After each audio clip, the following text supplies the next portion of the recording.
TCU, first shot up here in the Northeast, has no idea what Boston College has to offer. Conversely, Boston College doesn't know anything about TCU. Should be an interesting game. A lot of surprises today. And, of course, both clubs hope today is the first step toward a bowl bid. The Eagles come off the Hall of Fame Bowl championship last year in a 9-4 season, but, Pete, a lot of skill position losses. You talk about all-time leaders, Troy Stratford and Kelvin Martin, they're gone. But let's start with the quarterback spot. Sean Halloran no longer here, and now it's Mike Power, the man. Mike Power wins the battle of the quarterbacks. You got to think about the type of quarterback he is. That's Jack McNeil's style. He wants the points yesterday. Mike Power is the kind of guy that I think that Jack McNeil thinks can get him the points yesterday.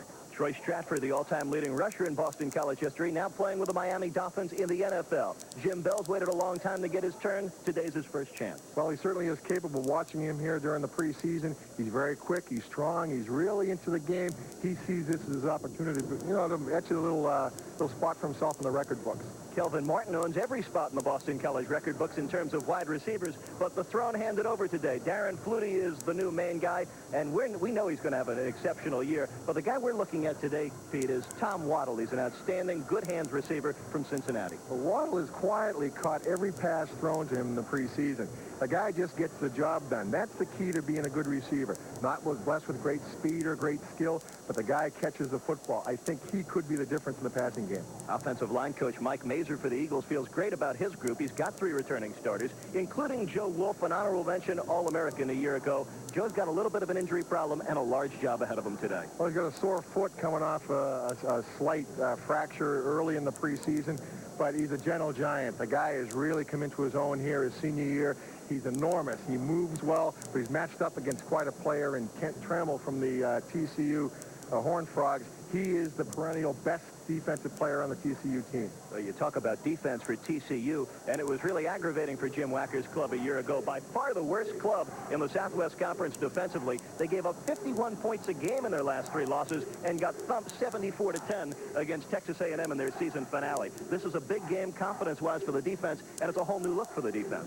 Well, it sure is. Rick Johnson was a defensive coach over at Baylor, specializing in the 4-3 defense. What happens? TCU goes and pulls them out of Baylor, brings them in, makes them the defensive coordinator. How do we get our defense better? He says go to the 4-3. We're going to see a lot of the 4-3 today. Well, Pete mentioned Kent Trammell a little earlier. He sat out a year ago, one of 3 defensive players for TCU to take last year off. Now, they say Trammell is one of the best in the Southwest Conference, and the NFL scouts know all about number 91. Boy, this guy is intense. After speaking to some of the insiders yesterday, the non-players, the people who are close to the action, they say he's very intense. He's quick as a cat off the ball. The guy plays. He's reminiscent of the way Mike Ruth used to play. Well, the secondary for TCU, somewhat of a question mark. 2 new starters at the corners. In terms of offense for Texas Christian University, well, a bit of a different look. A drop-back passing attack in addition to the veer and the wishbone. And when you talk offense for TCU, you start with number 27, Tony Jeffrey, their fine running back. This guy can really do it all. Talk about the pros drooling over somebody. This guy is just an exceptional back. He's the kind of guy that can carry an offense. But with the implementation of the drop-back pass last year in the spring, they have a few more little tricks in their bag here, and I think that we're going to see a lot of him running the ball as well as catching it. Tony Jeffrey had 343 yards on 16 carries in last year's season opener. The other main guy on the TCU offense, the guy that Jim Wacker calls our best athlete, and it's quarterback Scott Ankrum. He is the focal point on the offense. After listening to some of his comments, he feels the quarterback is the key position for their offense this year. But if you look back, they've never had trouble scoring points. It's leads me to believe we may see a high-scoring game today. Pete, BC's defense, in for a challenge today. Eric Lindstrom is not here, the outstanding outside linebacker, injured a knee, and he is out for the season. Now, they're also starting 2 new defensive tackles, so a big question this afternoon, Dave Nugent. How much of a role must he play? He's the veteran at nose tackle. Well, he's the big guy in there. He's of substantial size and tremendous strength. The guy's got a 430-pound bench press. He has a 1,050-pound squat, an amazingly strong man. If he can play today and to play up to the capabilities of what they expect him to play on defense, he'll force TCU to block him with 2 people, thus freeing up one of the inside linebackers, Galvin or Romanowski. Well, as a freshman, Bill Romanowski was the MVP of the Cotton Bowl. Here he is a senior and the main guy on the defense beat, but a different look for Romo because he's got a couple of new faces in front of him. Well, John Bosa, as we know, has gone down to Miami to play for the Miami Dolphins. Well, it's somewhat of a luxury for Romanowski Romanowski the past couple of years. He's gone now. Now we've got a new guy new guy playing in front of him, Murphy, who has really never started in this position before. He's very capable, but the pressure's on Romanowski to really take the reins and take control of that defense. And, of course, Kevin Pearson goes as the left outside linebacker in the place of injured Eric Lindstrom. Before we send it to the kickoff, one last point on the pregame, Pete. One of the big confrontations this afternoon. BC wants to get the run game going early, and TCU's strength is on that defensive line. Oh, defensive line with Kent Tremel and Mitch Benson, these guys are big. They are enormous. They're 275, 295 pounds respectively. That's the key to the 4-3 defense. Shut them down inside. That's where BC wants to take the ball. That's where all the action's going to be. All the action right here at Chestnut Hill on your New England Sports Network. College football in the air. The BC season opener headed your way, and we'll be back for the opening kickoff in just a moment.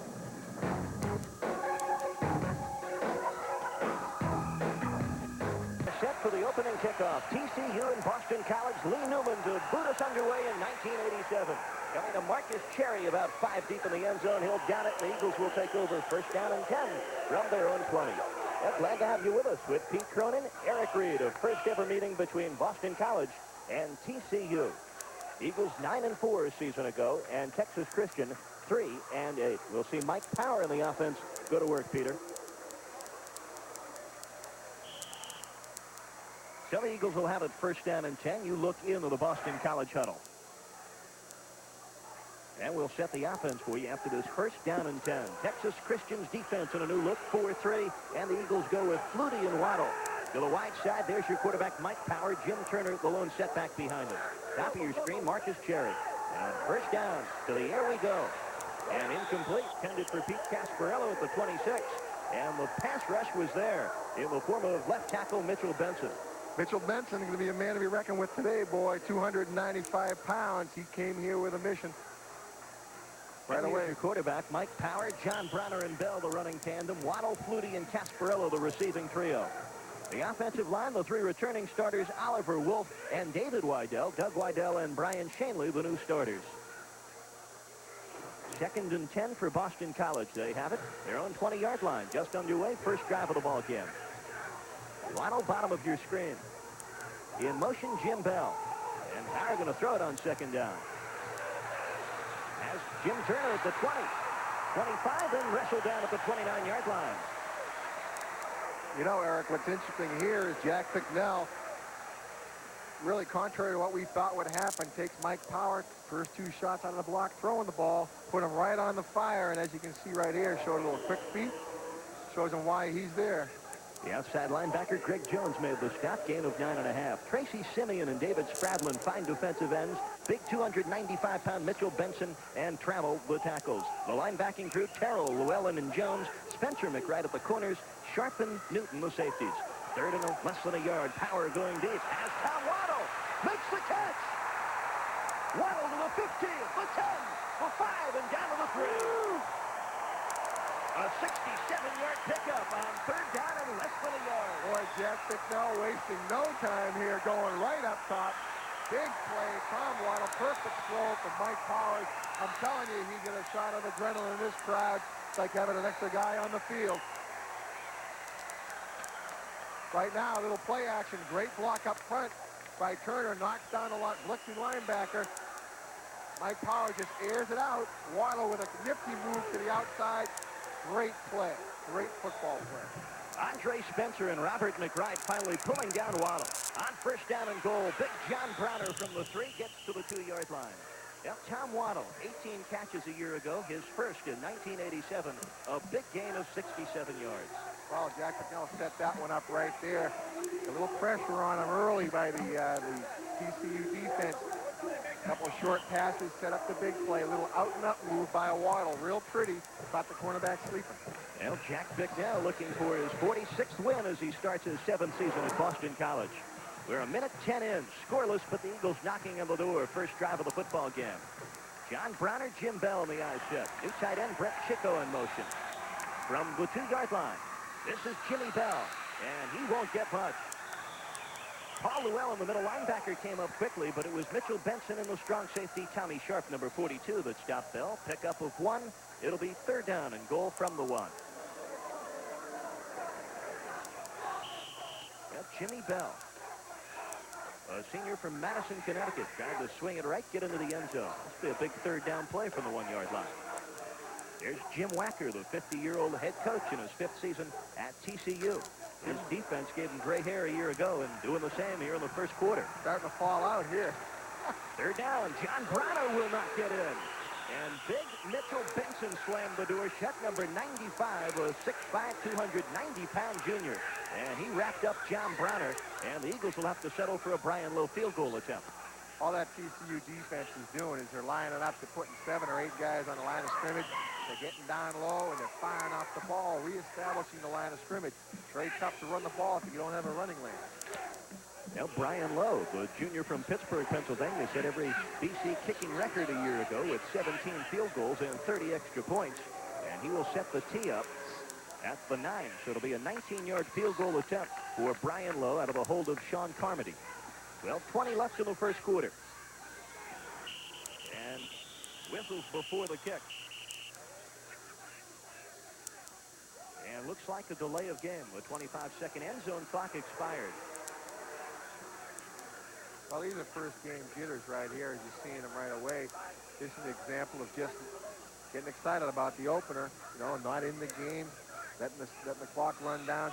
It's not costly right now, but Boston College has to shake this out of their system and start concentrating on establishing that running game. Texas Christian salvaging some confidence, Pete, keeping Boston College out of the end zone because this is a defense. Last time out of the blocks gave up 74 points to Texas A&M and 705 yards. That's that 4-3 defense. Get that 4 guys right up in front, making it tough on you. Tough team to run on. Brian Lowe has the tee set up at the 19, so actually at the 14, so it'll be a 24-yard field goal attempt. And it's good. Well, the Boston College Eagles on their first drive get 3, and with 11:59 remaining first quarter, our score at Chestnut Hill, BC 3 and Texas Christian coming back. Yep, good opening drive for the Boston College Eagles, highlighted by the 67-yard pass from quarterback Mike Power to Tom Waddle. And here's another look at the field goal, a 27-yarder and a 7-play, 78-yard drive. It's amazing how Lowe kicks that ball with that foot. I just can't get over that, but he certainly is effective. He's going to be a key player this year. Boston College, to get inside that 35-yard line, he's almost automatic. Official distance for the field goal, 24 yards. Lowe told us in training camp that he hit a 70-yarder this summer and knew he was going to be the kicker this year, unlike last when he came in as a walk-on. And Lowe said he must have kicked at least 1,000 field goals, so he's got to be a much improved kicker over the one that was outstanding a year ago. Well, I think that he's really going to rise to the occasion here. He's got a scholarship now. He really understands what the team wants from him, and I think he's capable. Well, the Eagles shoot up 4 minutes and 1 second with that 7-play, 78-yard drive. Brian Lowe gets the 24-yard field goal, and TCU gets the goal line stand. Boston College had it first and goal from the 3. Well, there's a look at number 88, Reggie Davis, and number 3, Gerard Delaney. And they are the return men and also the wide receivers for TCU. That is a dangerous duo back there for Jim Wacker. Brian Lowe try to boot it out of the end zone. It's your best kickoff defense. After looking at the TCU program, something jumps out at you. Everybody in the skill positions run a 40-yard dash in sub 4 or 5 times. A very fast football team. So up 3-0. Brian Lowe kicks it off. Gerard Delaney steps up to the 6 and heads to the middle. And has an alley, goes up to the 30-yard line. Now Gerard Delaney with a 23-yard return to the Brian Lowe kick. So Texas Christian will go to offense. First down and 10, trailing 3-0. And here's a look at the offense that TCU will open with. The quarterback, Scott Ankrum, Tony Jeffrey, Tommy Palmer, your running backs. Davis and Delaney, the quick wide receivers. Ricky Stone back from a year off on the injured list. A big offensive line, Hopkins and their leader, Brazil. Adams and Williams in the center, Clint Haley. Delaney in motion and offsides jumps Jess Williams, the big junior right guard. Those first game jitters are on both sides of the ball, I guess. Interesting that TCU walks out, lines up in a wishbone. We haven't heard much about the wishbone. We know they run it. We were kind of anticipating the passing game right away. Probably taking a more traditional approach, establish the running game, use the pass when you need it. First down and 20 for Texas Christian. Actually, first and 15 from the 24-yard line. In motion, Delaney. Ankrum on the option. The quarterback keeps it. And Ankrum leveled by John Galvin up at the 34. A pickup of nearly 10 yards for the junior quarterback, Scott Ankrum from San Antonio, Texas. And the stop made by the right side linebacker, John Galvin. I talked to John earlier this week. He said they're going to have to move him into a padded cell. He was so excited about playing in this game. But that's where Boston College has had a little trouble in the past dealing with the option. It looks like the TCU philosophy right away is to run that option, hopefully not at will. Jeffrey and Palmer, the tailbacks, 2nd and 6. The give is to Jeffrey, and he gets up near the 40-yard line. Bill Thompson, the defensive end, John Galvin, the linebacker, and Rico Lappy, the strong safety, get on the stop of the senior tailback, Tony Jeffrey. Right there, running at the Boston College inexperience. You know, you got a guy, Peter Gray, first start over there at the right defensive end, replacing, coming into the game here, first opportunity. TCU taking a shot at him. Well, Gray and Murphy, your first-time starters, along with Pearson. Romanowski and Galvin, the inside linebackers. McPherson and Munn open at the corners. We'll also see a lot of Stevie Williams. Rico Lappy is first started strong safety. And the veteran, Eddie Duran, the free safety. Now, Tony Jeffrey, with the 6-yard pickup, has the first down for TCU, their first of the football game. 11-12 remaining first quarter on a gorgeous afternoon here at Chestnut Hill. And a crowd of close to 30,000 for the season opener. 3-0 Eagles on Brian Lowe's 24-yard field goal. Now Jack Bicknell wondering about his defense. Going to get plenty of those questions answered this afternoon. 1st and 10 from the 40 for TCU. And the give is to the fullback. Check it. On the option, Keith Ankrum goes down at the 40-yard line. Good fake by Ankrum. I thought he gave it to the fullback, but Ankrum gets back to the line of scrimmage. Mark Murphy coming in the back door, that little reach block on him. He came in from behind, up to the left of the screen, a little slant on actually, spikes through the block. Gray kept his leverage, made the play. Can't run the option under those circumstances. Murphy backed up Mike Degnan a year ago, and he's definitely ready for prime time. 10:31 left in the first. 2nd and 10 for TCU. Waddy comes in motion, far side. And Ankrum again going to pitch it back. And this is Tommy Palmer getting across the 45. Fumbled football, but they say he was down right at the 48-yard line. Romanowski and Rico Lappy to stop. The sophomore from Gilmer, Texas. Tommy Palmer, but he picked up 7 yards on first down. Now you're going to watch right here. You're going to see some real speed. You're talking about a big man. The option sets up perfectly. Thompson forcing the pitch. Thomas forcing the pitch. Now Romanowski comes around the corner. Now that's a great football play by Billy Romanowski, having that kind of speed to catch the guy from behind. 3rd down for TCU and 2 to go from their own 48. Gerard Delaney in motion for Texas Christian. Ankrum going to drop back. And fired incomplete. Dropped by the tight end Ricky Stone, who injured a knee last year and sat it out, but has 22 receptions to lead the club 2 years ago, and he dropped what would have been a first down. That's a big transitional play right there. Key play by Boston College, forcing the turnover. The second opportunity. TCU's been in 3rd down situation. Boston College turns it back. Oh, we'll look at one of the nation's premier punters for TCU, and Chris Becker averaged 46 yards a kick last year, and he hangs this one high for Darren Flutie, who's going to try to run it back. And Flutie gets just a couple of yards for the 14. Another fine punt by Chris Becker, a 42-yarder, and a 2-yard return for Flutie. So the Eagles get it back. 1st and 10, 9:28 left. In this first quarter of play on Brian Lowe's 24-yard field goal, it's 3-zip Boston College.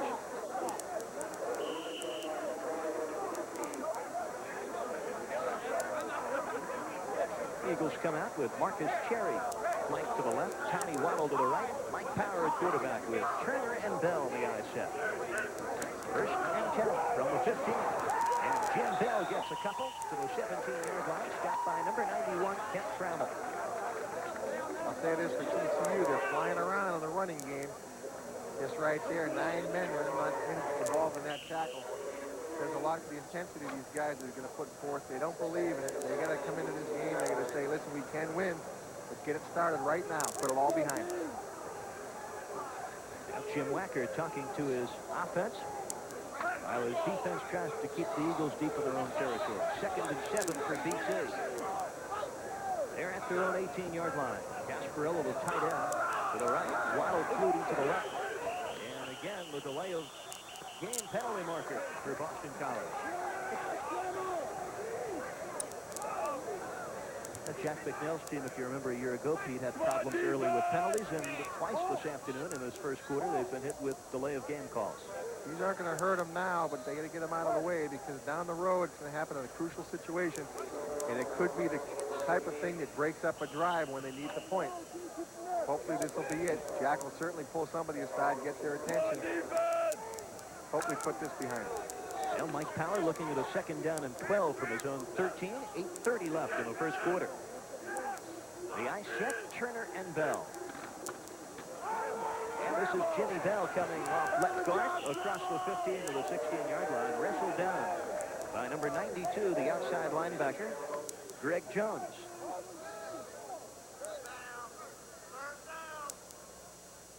The rushing yardage been tough to come by for BC so far in the first.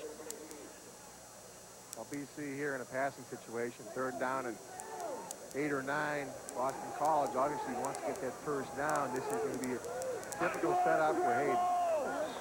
Everybody knows Power's going to throw the ball. 3rd and 9 from the 16. Wano left, Flutie right, and Power to throw if he has time. Looking downfield, has Jim Turner, but he drops the football. A jarring hit by Andre Spencer, number 35. Just watched the football from Jimmy Turner. Great hit. Pretty gutsy play by Power. Running into the end zone, avoiding that pass rush. This is what he does best. Got a lot of pressure right now. Changes directions, get a nice block there, cleaning out the garbage. A really tough throw, throwing off balance. Good catch, but simultaneously got hit as Jimmy Turner received the ball. Would have been a great catch if he could have held on. Wasn't Andre Spencer, it was the strong safety, number 42, Tommy Sharp. Here is the punt from David Rooney. And it's going to Philanda Newton at the 45-yard line. And he's going the wrong way with it. Philanda Newton in trouble in a crowd, goes down at the 46-yard line. A 29-yard punt, the loss of 2 on the return. 7:26 left first quarter. Boston College leading Texas Christian 3-zip. Well, on the first drive of the football game, the Eagles went 78 yards, 7 plays. A big play, 3rd less than a yard, and Power goes up top for a 67-yard hookup with Tommy Waddle. But TCU held 3 cracks from the 3, and the Eagles settled for the Brian Lowe 24-yard field goal. On 1st and 10, Scott Ankrum dropping back to throw. Ankrum going to keep it. Inside the 45, Romanowski bumps it out at the 42. I got to think the linebackers love that setup. Coming outside one-on-one with a quarterback. You don't get that many licks on a quarterback. You just love to take them on these guys. Yep, Bill Romanowski. An honorable mention All-American last year. A 4-year starter for BC. And no doubt the leader of the defense. That was a pickup of 5 yards for the quarterback Ankrum. 2nd and 5 now from the 42 in BC territory. This is Tommy Palmer, and he gets about 4 yards inside the 40 down to the 38-yard line. Bill Romanowski, number 53, number 67. Mark Murphy in on the stop. A good one, Tommy Palmer. As a freshman last year, averaged, you see it, 5.4 yards a carry. And did fracture a foot last year and missed some time. Big play right here for Boston College. 3rd down and 2 again. Great chance for BC to maintain control of this ball game. Ankrum going to throw it. Bill Thompson knocks it down. Bill Thompson. Well, Kevin Lemple, the defensive end coach, says we expect many big plays from number 46, and that's probably the first of many for the senior defensive end from Trenton, New Jersey. TCU right here trying to execute a timing play. 3 steps, turn, and throw. Billy Thompson very sharp now. Knowing it's a timing pattern. Saw the quarterback turn, step to throw, jumps up and gets his hands in his face. That's good disciplined defense. So Scott Ankrum comes off. 2nd drive that does not result in points for TCU. 6:46 left first quarter. Eagles lead at 3-zip. Chris Becker to punt it just from midfield. Boy, does he hang this one in the air. Gorgeous punt by Chris Becker. That's a super play. Hit the goal line. Ball could have gone in either direction. Fortunately for Boston College bounce. But he's quite an effective punter. Becker, 30% of his punts last year were dropped inside the 20-yard line. That really says a lot for a guy who will compromise his average in the interest of helping his team. On top of that, he had a 46.1-yard average last year, 3rd in the nation, with a 40.8-yard net, which says an awful lot for their special teams, especially the punt team. Eagles get it 1st and 10 from their own 20 with a 3-zip lead. Flutie in motion. Power to throw on 1st down. Plenty of time, but fires it incomplete. Intended 30-yard line for Darren Flutie. The free safety, Philonda Newton on coverage. Looks as though the Boston College offensive line has settled down. Gave Power plenty of protection that last time. I've noticed that TCU's been bringing a linebacker almost every time, getting 5 guys in on the pass rush. Trying to put the pressure on Power. Power so far, 2 out of 5. Did have the 67-yard 3rd down hookup early 1st quarter with Tommy Waddle. 2nd and 10, BC, their own 20. And again, Power to throw. Plenty of time. Angles it for Marcus Cherry and overthrown incomplete. Cherry covered by Andre Spencer at the 40. Marcus Cherry, speedy wide receiver from Washington, D.C. An understudy of Kelvin Martin a year ago, but Cherry adds some speed. So Mike Power now 2 out of 6. He's missed his last 3. That's a tough throw Mike just threw. That's probably the toughest throw in football, throwing that deep out, another deep crossing pattern. He's got plenty of arm, that's for sure. He's just going to settle down, step up, and throw it where he wants. Eagles 0 for 2 on 3rd down. Here, 3rd and 10 from their own 20.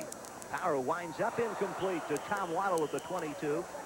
And getting a hand on the football. So look at Tommy Waddle. A nice little move inside. That's a little pick play by Boston College. Darren Flutie picked off his defender, which is technically illegal, but I'm sure it was an accident. Freed up Waddle inside. Unfortunately, the ball was thrown behind him. 6:22 left in the 1st quarter. David Rooney is second punt. And again, TCU going to be afforded pretty good field position. Rooney does a good job handling and booted. Philonda Newton calls for the fair catch at the 39-yard line. Tremendous punt by David Rooney, backing TCU up to their own 39-yard line. 6:14 left in the 1st quarter. 3-0 Boston College, and Rooney comes up big for the Eagles. A 42-yard punt. Rooney, really a nice play. The center snapped the ball back, had a little skip on it, fielded the ball under a little pressure, put the ball up and away.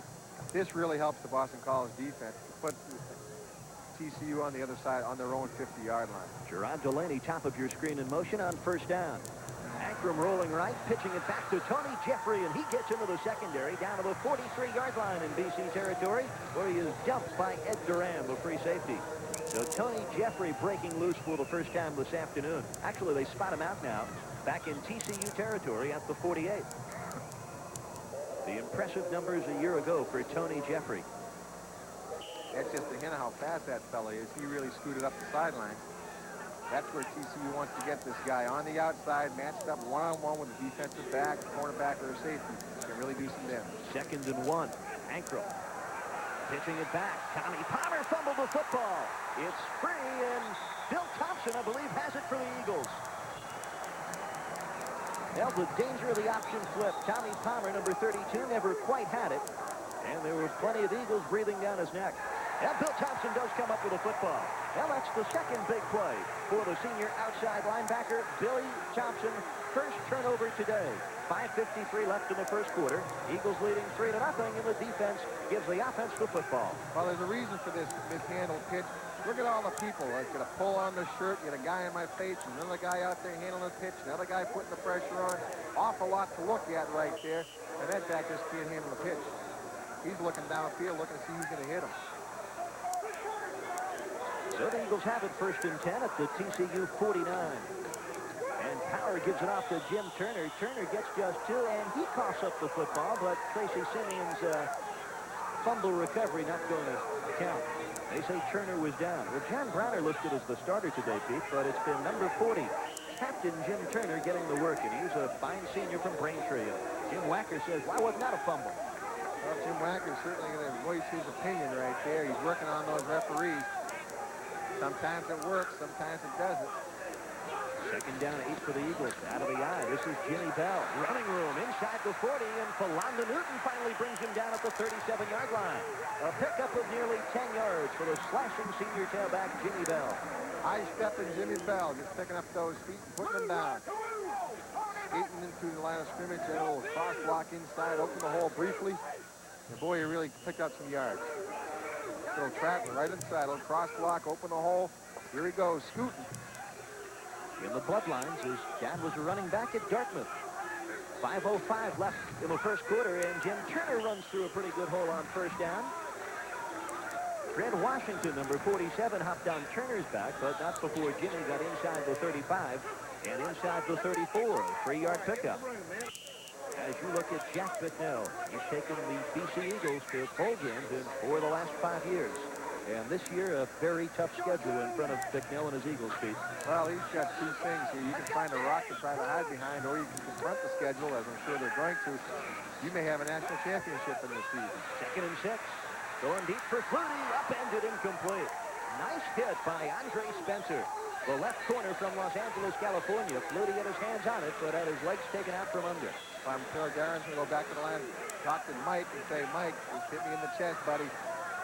You're hanging out the family jewels. Look at this one. Oh, that's a tough ball to catch right there.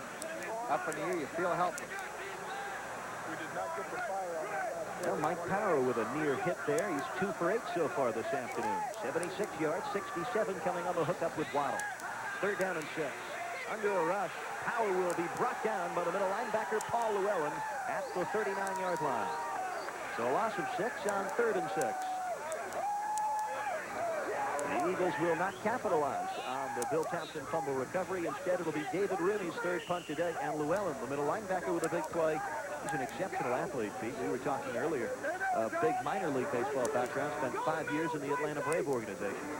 Well, this is his first year back there, middle linebacker. And after the spring, he really seems to have embraced the position. They're expecting a lot of football out of him this year. David Rooney's punt inside the 10, bounces out at the 10-yard line. So David Rooney, who's averaged 35 yards per boot on 2, kicks that one for 29. And did his job well, because Texas Christian will take over 1st and 10 at their own 12, trailing 3-0 with 3:47 left in this first quarter. Well, Rooney wisely and effectively playing the game of real estate here, keeping Boston College out of trouble. This is a tough position to be starting your offense from, starting at your own 10-yard line. The scoring percentage is really breaks at the 20-yard line. You've got about a 75%, about a 40% chance of scoring points from the 20. The closer you get to your own goal line, that percentage drops way off. It's 1st and 10 from the 10. Ankrum going to keep it to the 15. Running room at the 20, and he's finally tripped up by Eddie Duran at the 25-yard line. A 15-yard pickup for the exciting quarterback, Scott Ankrum. And there's Eddie Duran, the free safety. Only takes a couple blocks right here. One-on-one, Romanowski's down, gets a safety gets blocked, cornerback gets blocked. Shows you how exciting that option is. 2 changes for BC. Bill Smithers in at the right outside linebacker. Stevie Williams in at the right corner. 1st and 10, TCU. And the handoff goes up the middle for the Horned Frogs to Scott Bednarski, the fullback. A junior from Austin, Texas, and an interesting background has Bednarski. Well, Scott Bednarski, his weight is down right now because he's coming off of a professional wrestling tour during the offseason. His dad happens to be Ivan Klitsky, the professional wrestler, so there's wrestling in the blood. They are a off-season tag team partnership. Penalty markers down. Nugent jumped offside, and here goes Tony Jeffrey out into the open field. Jeffrey across the 45, where Stevie Williams bumps him down at the 47. We are seeing flashes of a guy that gained 343 yards on just 16 carries in last year's season opener against Tulane. Well, that's it again. They got him on the open field, matched up. He's a tough guy to take down. Imagine last year's opener. This guy averaged 21 yards a carry, Tony Jeffrey, as you see Nugent hop off sides. That was a 17-yard pickup for Jeffrey. 5 touchdown runs for Jeffrey last year in the season opener, including romps of 81 and 67 yards. This afternoon, 3 carries, 32 yards for the senior from Gladewater, Texas. 2:43 left in the first quarter. Out of the wishbone, Ankrum on 1st down. In the Eagle territory. Breaks away from Murphy. Inside the 40. Inside the 30. And finally, Kevin Pearson brings down the quarterback, Ankrum, all the way down to the 27-yard line. A 27-yard pickup for the quarterback, Ankrum. Wacker said this is the guy. He's the guy that's to make this offense tick. Showing great athletic ability here, handling the ball, picking up a few blockers, running through an arm tackle. Taking it for a few more extra yards. Fine football play. A 27-yard pickup. First and 10 for TCU at the Eagle 26. Eagles leading 3-0. Ankrum keeps it, slips down at the 20, and fortunately he did, because Bill Romanowski breathing down his neck, but another fine pickup of 6 for Scott Ankrum, and the Eagles got to solve this puzzle. Looks like the option is going to be the key to the future of this football team. Jim Wacker running off 3 or 4 consecutive option plays, hasn't thrown the ball. Why not? Why reinvent the wheel? Do something that works. Approaching the 2-minute mark, time remaining, first quarter, 2nd and 4. Ankrum again keeps it. And Ankrum goes down just inside the 20. Nugent and Romanowski with the penetration, and Ankrum with a pickup of just a yard. It was a great play by Billy Romanowski. A relentless effort to get to the ball carrier is actually knocked off of his feet, falls to make the play.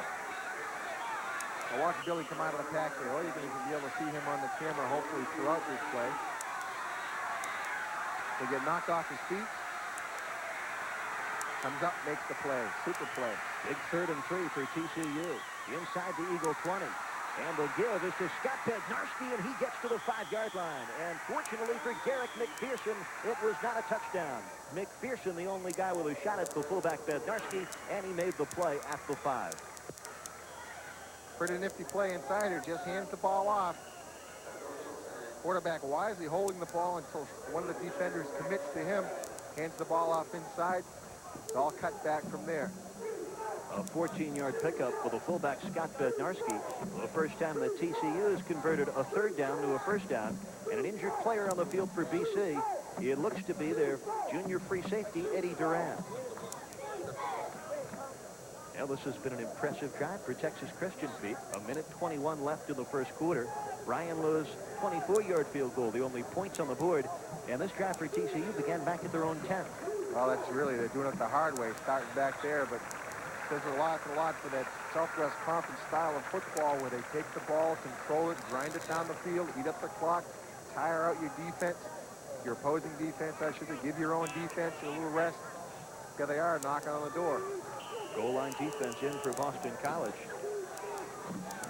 Carl Mayer into the ball game along with Bill Smithers. TCU winning the first down battle, but trailing 3-0 with 1:10 left in the first quarter. And first and goal from the 5. The quarterback, Ankrum, will get into the end zone. Let's see if they rule it a touchdown. Ankrum looks to have gotten in on the tackle by Steve Williams. They will mark it just shy. That's Stevie Williams from right corner, stopping a very elusive quarterback in Scott Ankrum. Well, there's some opportunities in the game that are going to decide the outcome. This one right here is big play, keeping the quarterback out of the end zone. They ruled that as the ball was down. The ball did not cross the plane. Boston College get an opportunity right here to change the complexion of this contest. Could be the last play of the first quarter. 2nd and goal from the 1. The give is to the fullback, and it's a touchdown. A touchdown for Tommy Palmer. Well, the sophomore Tommy Palmer off right tackle, picking up less than a yard and his first touchdown of the season. So TCU puts their first points on the board and very impressively marched 90 yards to take a 6-3 lead. And Lee Newman will try to nail on his 30th consecutive point after touchdown. Out of the hold of the punter, Chris Becker, it's 30 straight for Lee Newman, and it is now a 7-3 lead for Texas Christian with 26 seconds left in the first quarter.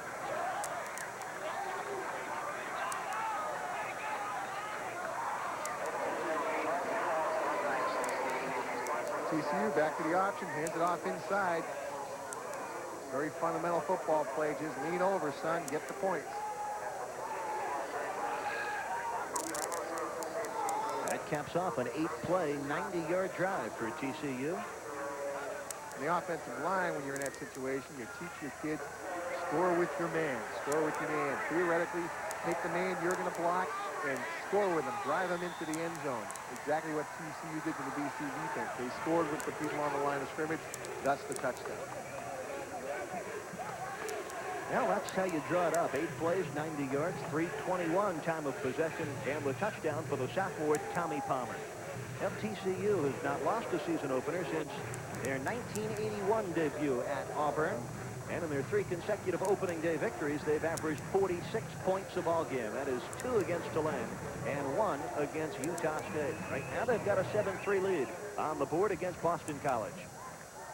Boston College, this next series, what they want to do is just settle Mike Power down. He's got his receivers open. Just a matter of delivering the mail. He certainly is capable. I'm sure Jack spoke to him. Lee Newman's kick. Sailing toward freshman Timmy Frager at the 5.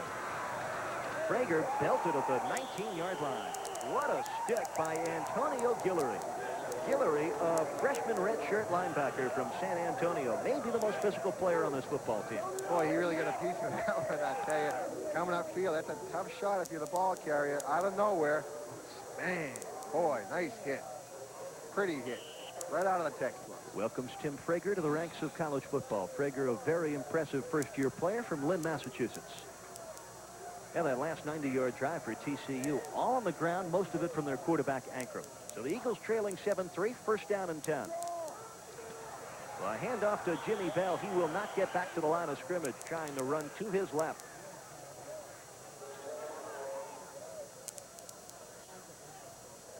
John Dull, the linebacker, in on the stop, and he had plenty of help. The Eagles have had problems moving it on the ground so far this afternoon. And that is the end of our first quarter. So through 15 minutes of college football here in the season opener, our score at Chestnut Hill after 1. Texas Christian University 7 and Boston College 3.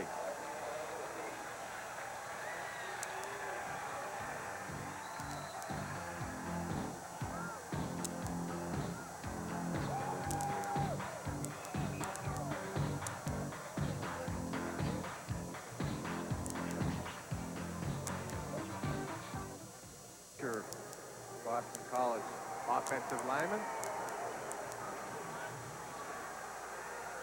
Yep, college football back here at the Heights. And Mike Power in trouble on first down. He will be sacked back at the 10. A loss of 17 yards, and the Horned Frogs are hopping here at Chestnut Hill. Tracy Simeon on the pass rush.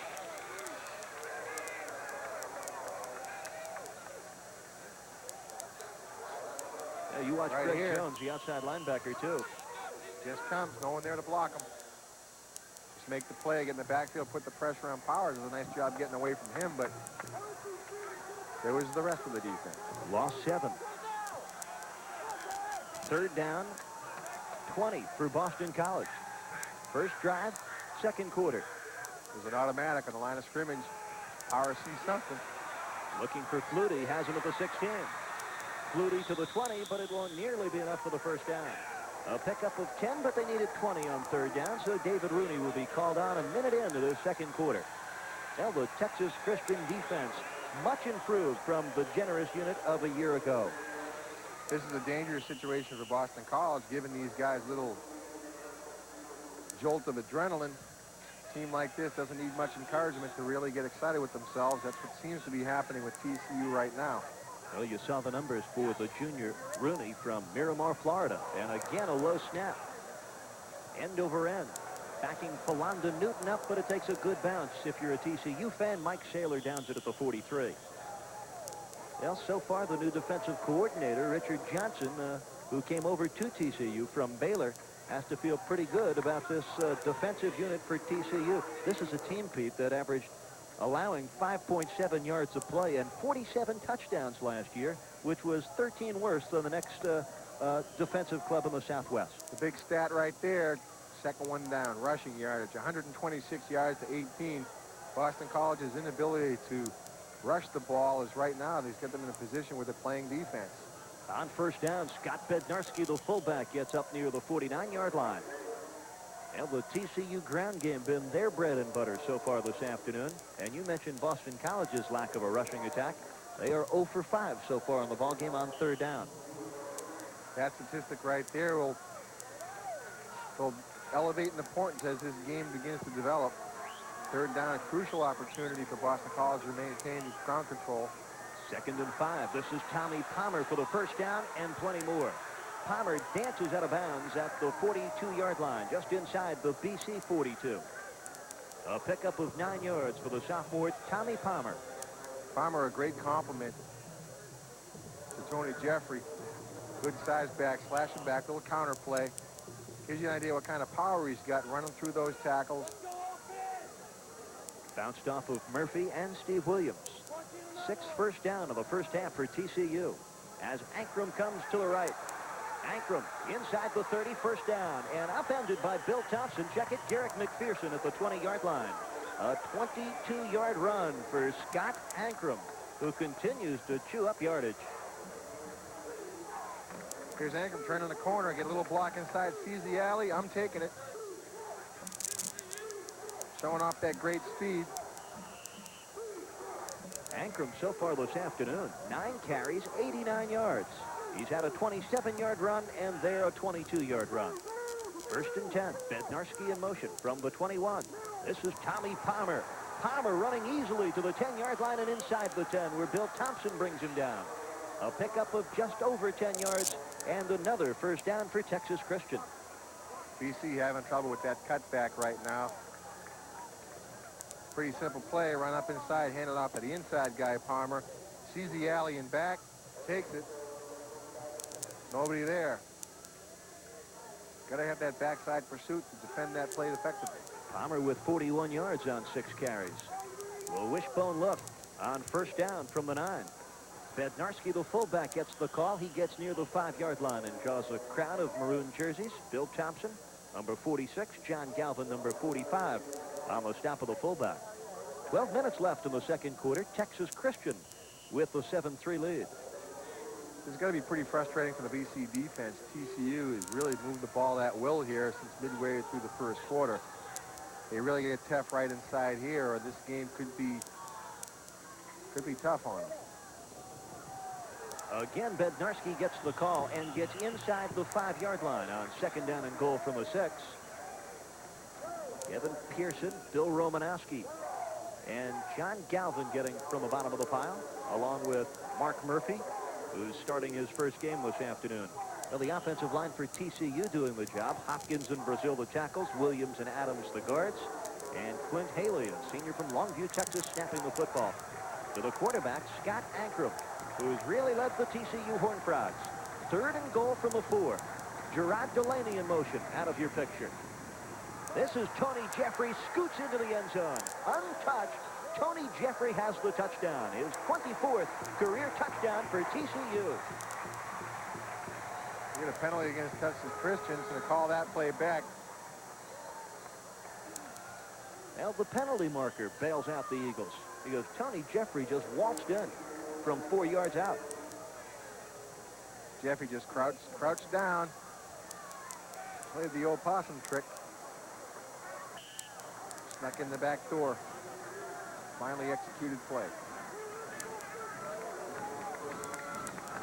They'll take away the touchdown, and instead of 3rd and goal from the 4, 3rd down goal from just inside the 9-yard line. Delaney and Davis to the right, and Ankrum dropping back to throw. Pulls the trigger, incomplete. Intended out the right flat for Tommy Palmer. Well, so the penalty looms as a big play in this second quarter. 10:58 remaining. A 7-3 TCU lead could have been 14-3 by now. Well, you look at the TCU's history, it isn't just because they didn't lose all those games because they had bad players. These are the reasons why they lose games. Maybe it's a lack of discipline. Maybe it's because of a penalty in a situation like this. That's a 4-point spread right there. Lee Newman going to try a 25-yard field goal, and he nails it with 10:54 left. In the second quarter, Lee Newman puts points on the board, and Texas Christian goes out in front by 7, 10-3. An 8-play, 48-yard drive for Texas Christian, and Newman gets the 25-yard field goal. This is a big series for the Boston College offense. They've got to take some of the wind out of the TCU sails here. They've got to get their momentum back on track. Maybe a 10 or 15 play drive. Grind it out, earn it the hard way, get some points on the board, get back into this thing, take the sting out of that TCU defense. Well, TCU looking to start off with a victory on the road has scored 10 straight points. The Eagles haven't put points on the board, Pete, since their impressive opening drive of the football game. 7-play, 78-yarder. Brian Lowe hit a 24-yard field goal. The big play was Power to Waddle for 67 yards on 3rd and short, but since then, the TCU defense has shut down the run game. 8 plays and 48 yards. Orchestrated by Scott Ankrum, they settle for the Newman 25-yard field goal. If you remember the last drive, there were 9 plays. This drive, there were 8 plays. Who knows, as the game wears on, those 8 and 9 and 10 play drives add up, wears down that defense. Really a well-executed philosophy of an offensive attack. Lee Newman, like BC's Brian Lowe, formerly a walk-on, boots it end over end, coming to Tim Frager at the 17.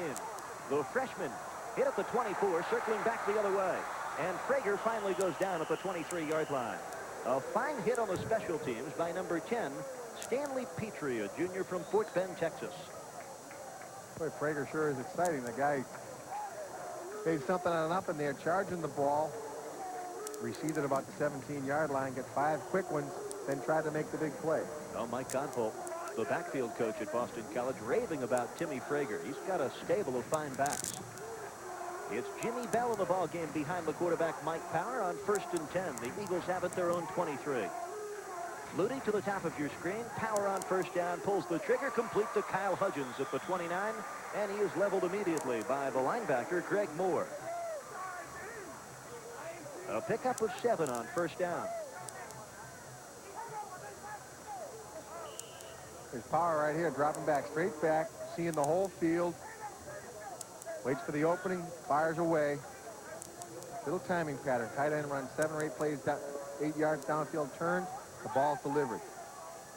Power at 6'2", able to see over that defense. And again, back to throw.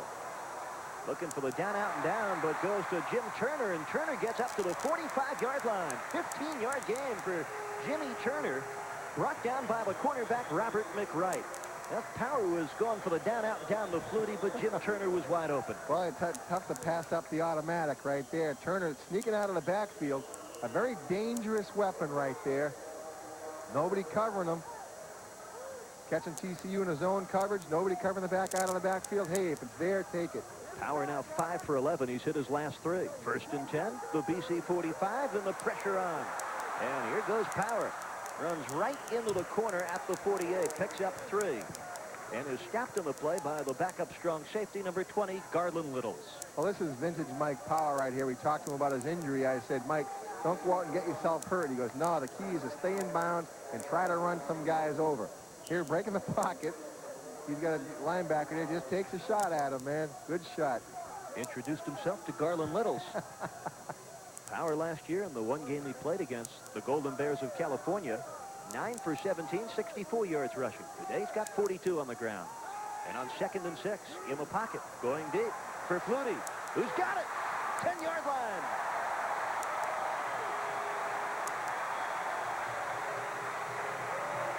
"40 yards, Mike Power to Darren Flutie. 1st down Eagles, 9:05 left in the 2nd quarter. BC needs a touchdown to tie. Well, Darren Flutie now tied with his coach, Barry Gallup, for the 8th spot on the all-time receiving book. This is a big play. Power looking downfield. Plenty of protection. Give the offensive line some credit. And just airs it out. Flutie virtually uncovered over there. Looked like double coverage, but the replay shows us he was running down the sideline scot-free. John Booty brought him down. The pitch back to Jim Bell. And Bell gets inside the 10. Not much more. Spotted out of bounds at the 8-yard line. A pickup of 2 for Jimmy Bell. 10-3 TCU. 8:46 left 2nd quarter. Been a good one so far. Well, you just feel that momentum beginning to shift to Boston College. But right here, very crucial series of plays coming up. This is where Boston College went stale. The last opportunity they had. Right now, it would be very important if Boston College could be punching in the end zone. Mike Power can make big plays. So far this afternoon, 2. The 67-yarder to Waddle, the 40-yarder to Flutie. But the Eagles look for their first touchdown of the 1987 season. 2nd and goal from the 8. Turner and Bell in the eye, and Power falls down at the 14. Mike saying to himself, oh, he just fell down in front of everybody. It's moderately embarrassing. In the NFL, he could have got back up and thrown for a touchdown, but college, in the interest of protecting the players, Mike is down, so he made his mistake for today. And that'll bring up a 3rd down and 11. Pete Cronin, nice to be back at your alma mater, Chestnut Hill. A nice crowd and a lovely afternoon. Nice to have you here. Third down for Boston College. And that one is incomplete. Power for Flutie and deflected away. Carlin Littles and John Booty covering, and I think it was Booty that got a hand on it.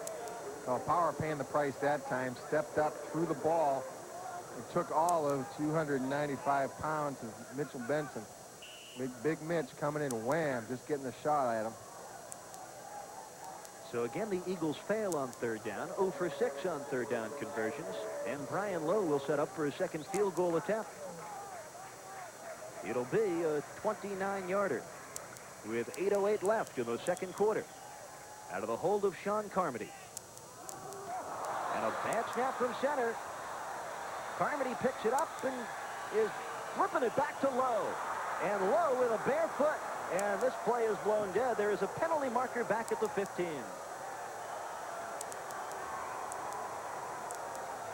Perhaps not. They have picked up the flag. Well, the Eagles on a poor snap from center do not get the opportunity to put 3 on the board. That's frustrating for Jack Bicknell. Well, special teams coming up, biting them in the ankles here. This snap really should be handled the way it comes in. Just a little too much mustard on it. Very unfortunate circumstance right there. It's a 3-point spread and some field position. The Eagles got down to the 10 for the second time in this first half, and no touchdown to show for it. On first down, Scott Bednarski gets the call. The fullback gets a couple to the 35. BC defense is really going to take a different perspective here. Look at it differently. Say, listen, if they want to run the ball on us, let's punish him. Let's punish this guy. Let's get 4 or 5 helmets on him. Let's make him earn that yardage. And then the reverse effect takes hold. Like the body punches in the prize fight. It'll eventually wear that opponent down. 7:30 left in the second quarter. Second down, 7. Ankrum to the 35, and Murphy wraps him up and brings him down. Big Mark Murphy got enough of Scott Ankrum to stop the quarterback for just a pickup of 1. Murphy, a senior from Yardley, Pennsylvania. 10-3 Texas Christian. And a third down and 7 for the Horned Frogs. As you look at Murphy, who is flanked by Kevin Pearson, a sophomore, but 4 years eligibility for Pearson as he makes his first start for Eric Lindstrom this afternoon. Under 7 to play in the second quarter. Big third down here. Delaney, top of your screen. Ankrum quarterback draw. Breaks a tackle to the 40 and to the 41, but he'll be a yard or 2 shy of a first down. There's Scott Ankrum doing some tiptoeing in the backfield. Big series for Boston College on the defense right there. Ankrum really a fine athlete. I don't even know if that was a design play the way he took off. Might have saw the daylight. They say he likes to run. Not beyond him to take matters into his own hands. Chris Becker for his third punt today. Another good one. It'll bounce inside the 20. Darren Flutie watches it roll out at the 15. Right at the 15 is where the Eagles will start. 6:13 left second quarter. Texas Christian leading by the score of 10-3, and that was a 45-yard punt for the junior Chris Becker out of Taylor, Texas. All right, Pete, you're Jack Bicknell. What are you thinking about on this drive, which starts 15-yard line? Well, I got to move the ball the same way I have in the past. I've had success picking away, then throwing the long one. No reason to change the game plan now. My real concern is what do I do when I get inside the 10-yard line? Darren Flutie out of your picture to the left. Tommy Waddle to the right, and Power going to throw it again and go down. A sack for Greg Jones, the outside linebacker who came blitzing from the right side, and the 6'4 senior got him. Well, there's just no one there to block this guy. He's coming up, taking a little half step back, as if to send a little decoy out. I'm going to drop off in coverage, turns and just comes like a train. There's no one really to defend against him. Mike's got to get rid of that ball or tuck it away and try to move it upfield. Loss of 7. Second down, 17 now. Ball at the BC 7. Marcus Cherry wide to the left. Turner and Bell in the pro set, and Bell comes in motion. This is Jimmy Turner with some running room. Up to the 22-yard line goes Jim Turner. A nice burst off right tackle. And it looked like Ron Lewis brought him down. Pretty nifty play right here. You're going to see Powers do a complete pivot. And then sneak it in. Bink. Get a lead block on there. Right up inside. They did effectively by formation. Boston College spread out TCU. Great opportunity to run in that quick hitter. Pickup of 15 yards for Turner. Brings up a 3rd down and 2 for the Eagles at their own 22. Pitch back to Jim Bell. And Bell hurdles for the 1st down across the 25 up near the 27. Jim Bell drew a crowd, and amongst the Horned Frogs there, Kent Trammell, number 91, the big right tackle. But a 1st down for the Eagles. It's their 5th this afternoon. Well, that tells a pretty big story.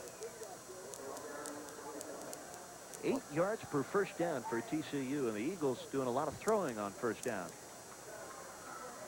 BC trailing by 7, 10-3. In motion, topside, Bell. On 1st down, Power throws again, incomplete.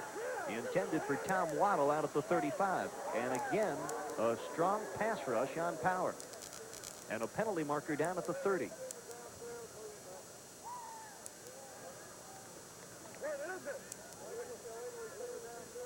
An illegal receiver downfield against Boston College. With 4:32 left in the 2nd quarter. Glad you're with us here on the New England Sports Network. Today, the 1st of 9 Boston College football telecasts here on NESN this fall.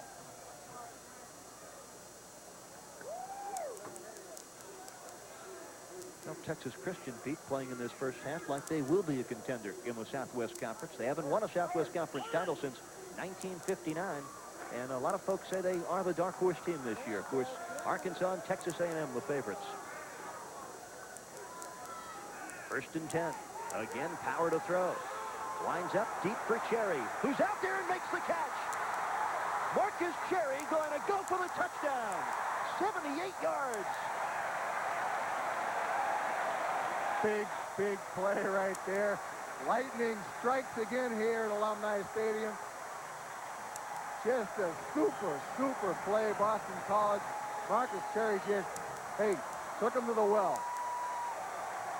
A little cherry picking. Marcus Cherry, who had 1 catch all season a year ago. His 1st catch of 87, a 78-yard scoring bomb. Mike Power put it on the money, and Marcus Cherry just ran away from the TCU defense. You got a classic mismatch right here because of coverage.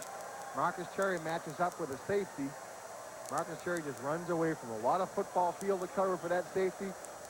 Good protection for Mike Power. He lets it all hang out. He must have thrown that ball 70 yards. Brian Lowe's point after ties up the football game.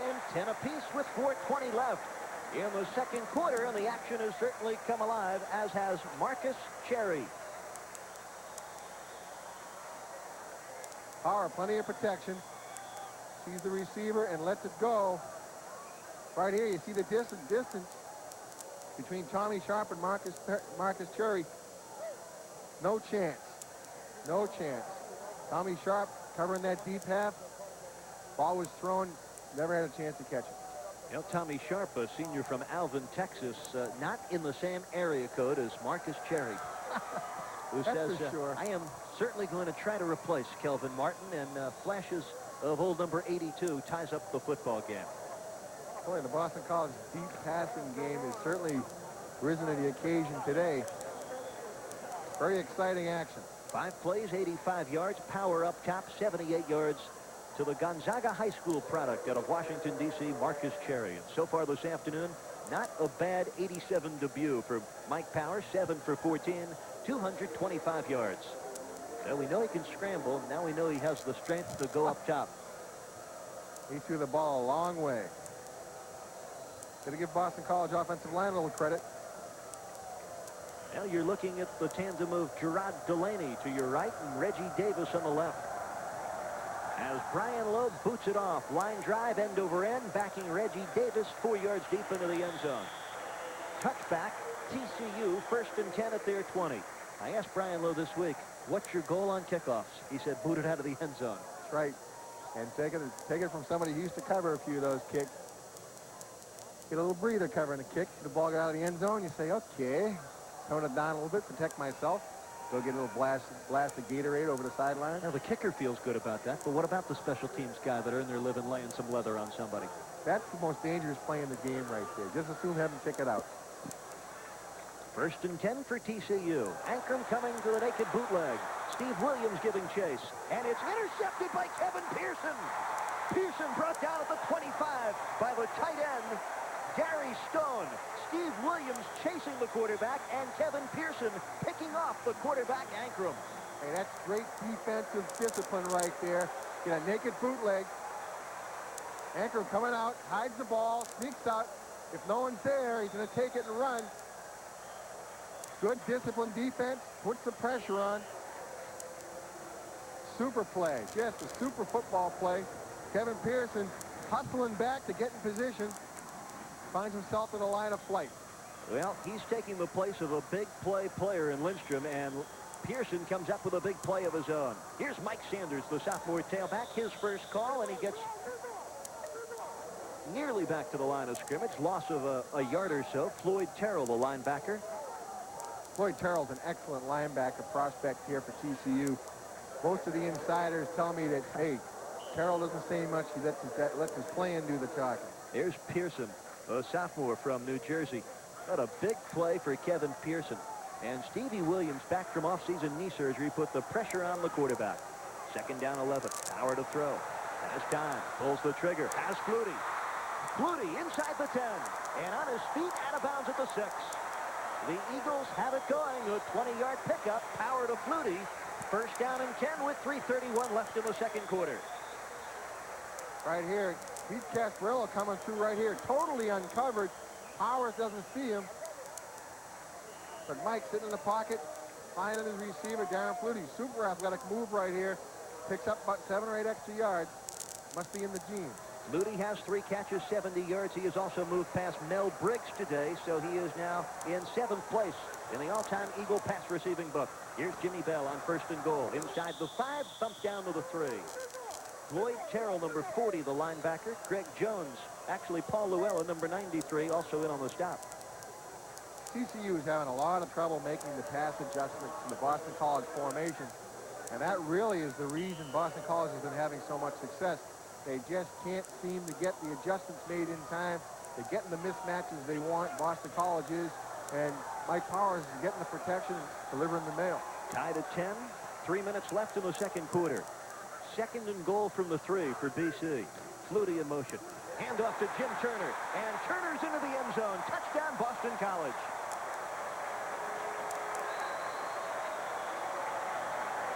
Boston College running that play right into the teeth of that defense.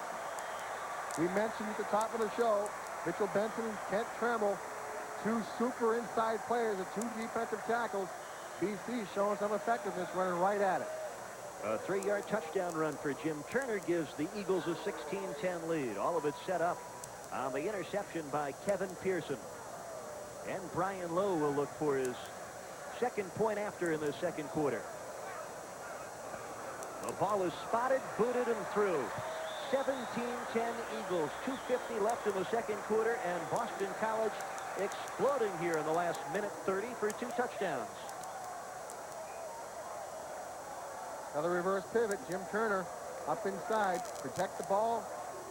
Get the yard. He certainly does. Guy can run hard. Number 1, Palanda Newton met Captain Turner, but a little too late. Jim Turner, a real success story as a walk-on here at Boston College. Really, nobody's going to give him the time of day when he come out here. The guy has worked himself to a frenzy. A little editing there. Worked himself to a frenzy, and he really is excited about playing. He's been in the weight room. He's got his speed down. He's got a different attitude. He was elected by his peers, team captain last year.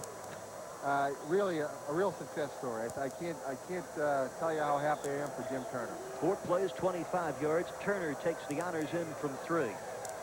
I thought we'd see more of number 90, John Bronner, at fullback this afternoon, but it's been Turner getting most of the work. And the Eagle offense soaring here at the Heights. Last minute 30, they've put up 14 points.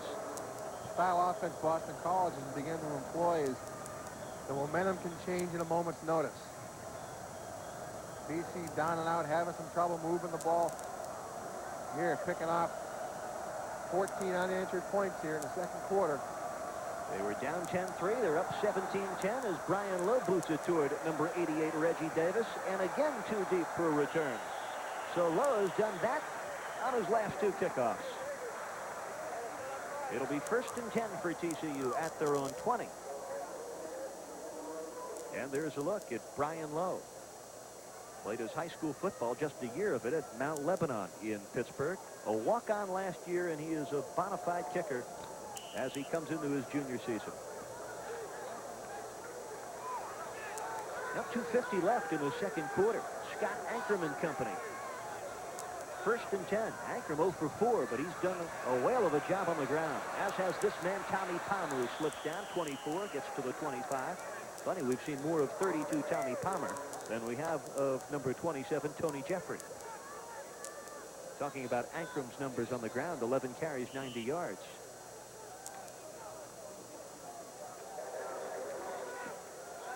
Second down, about 4 for TCU at their own 26. This is Mark Tips into the football game. Tips, a tailback from Grand Prairie, Texas, gets a couple. TCU characteristically going back to what got them the points in the first place. Inside running game, ground control, run the option, eat up the clock, tire out that defense. They try to do it again here. Big play time for the BC defense here. 3rd down and 1. Keep your eye on number 27, Tony Jeffrey. Just 3 carries in the football game so far, 32 yards. 3rd down 2. Ankrum gives it to Tommy Palmer, and he doesn't get the first down. Murphy, Ricks, Romanowski, and John Galvin all there for Boston College. Ricks is Cecil Ricks, a defensive back from Greensboro, North Carolina. And it looks like Palmer is injured. And was he ever thumped? Tommy Palmer, who fractured his foot last year and missed much of the season, down here. With 1:38 left in the second quarter. And the Eagles leading Texas Christian 17-10. It's like a meat grinder in there. You get all tangled up with 4 or 5 guys grabbing at you, ripping at you, hitting anything they can get. You stand there when those feet stop moving, you become very susceptible to injury. That, unfortunately, like a great falling pine, something had to give. Unfortunately, probably Tommy's knee or ankle. Well, Jim Wacker saw all too many injuries a year ago, including the man that's down, Palmer. The Eagles with a big second quarter. They'll forge in front here by 7, 17-10. As you look at Jim Wacker, and there's no secret, the heat is on Wacker. He's in his 5th year. They have won just 1 Southwest Conference game, Pete, in their last 18 outings. 2 straight 3 and 8 years. He fired 2 coaches, brought in 2 new assistants, and this a must-win year, I think, for Wacker. Well, with the Southwest Conference somewhat watered down with all the teams down there on probation, this is an ideal opportunity for this team to go and represent the Southwest Conference in the Cotton Bowl. The pressure is definitely on. Now take a look at how Tommy Palmer was injured.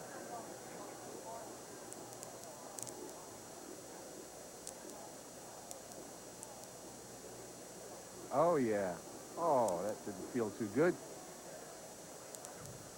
That didn't feel too good at all. In the corner right here, you see a little slant move. A little slant move by Mark Murphy called. Take away that inside running game. Murphy does a good job of stepping him up. Now in comes the interference. Get a piece of that guy. You teach your defenders, get a piece of him, and they bend him over. 4 or 5 guys bend him over. It doesn't look too good for Tommy Palmer right now. We've seen the last of Tommy Palmer this afternoon. The stretcher is out.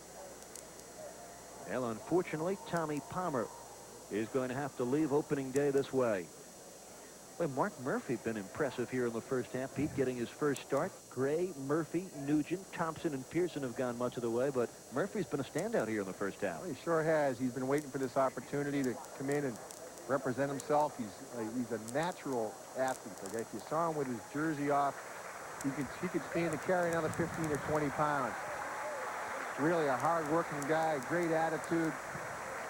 Sees this as an opportunity for himself, and really playing very good football for Boston College right now at that defensive end spot, defensive tackle. Well, Tommy Palmer, sophomore from Gilmer, Texas. Fractured the foot last year. Still had a good freshman season, averaging over 5 yards a carry. Had a big 16-yard touchdown catch in a game against Arkansas. You're talking about the Southwest Conference. Lots of teams have had probation problems from the NCAA. SMU, the NCAA death penalty, not even a football program this year.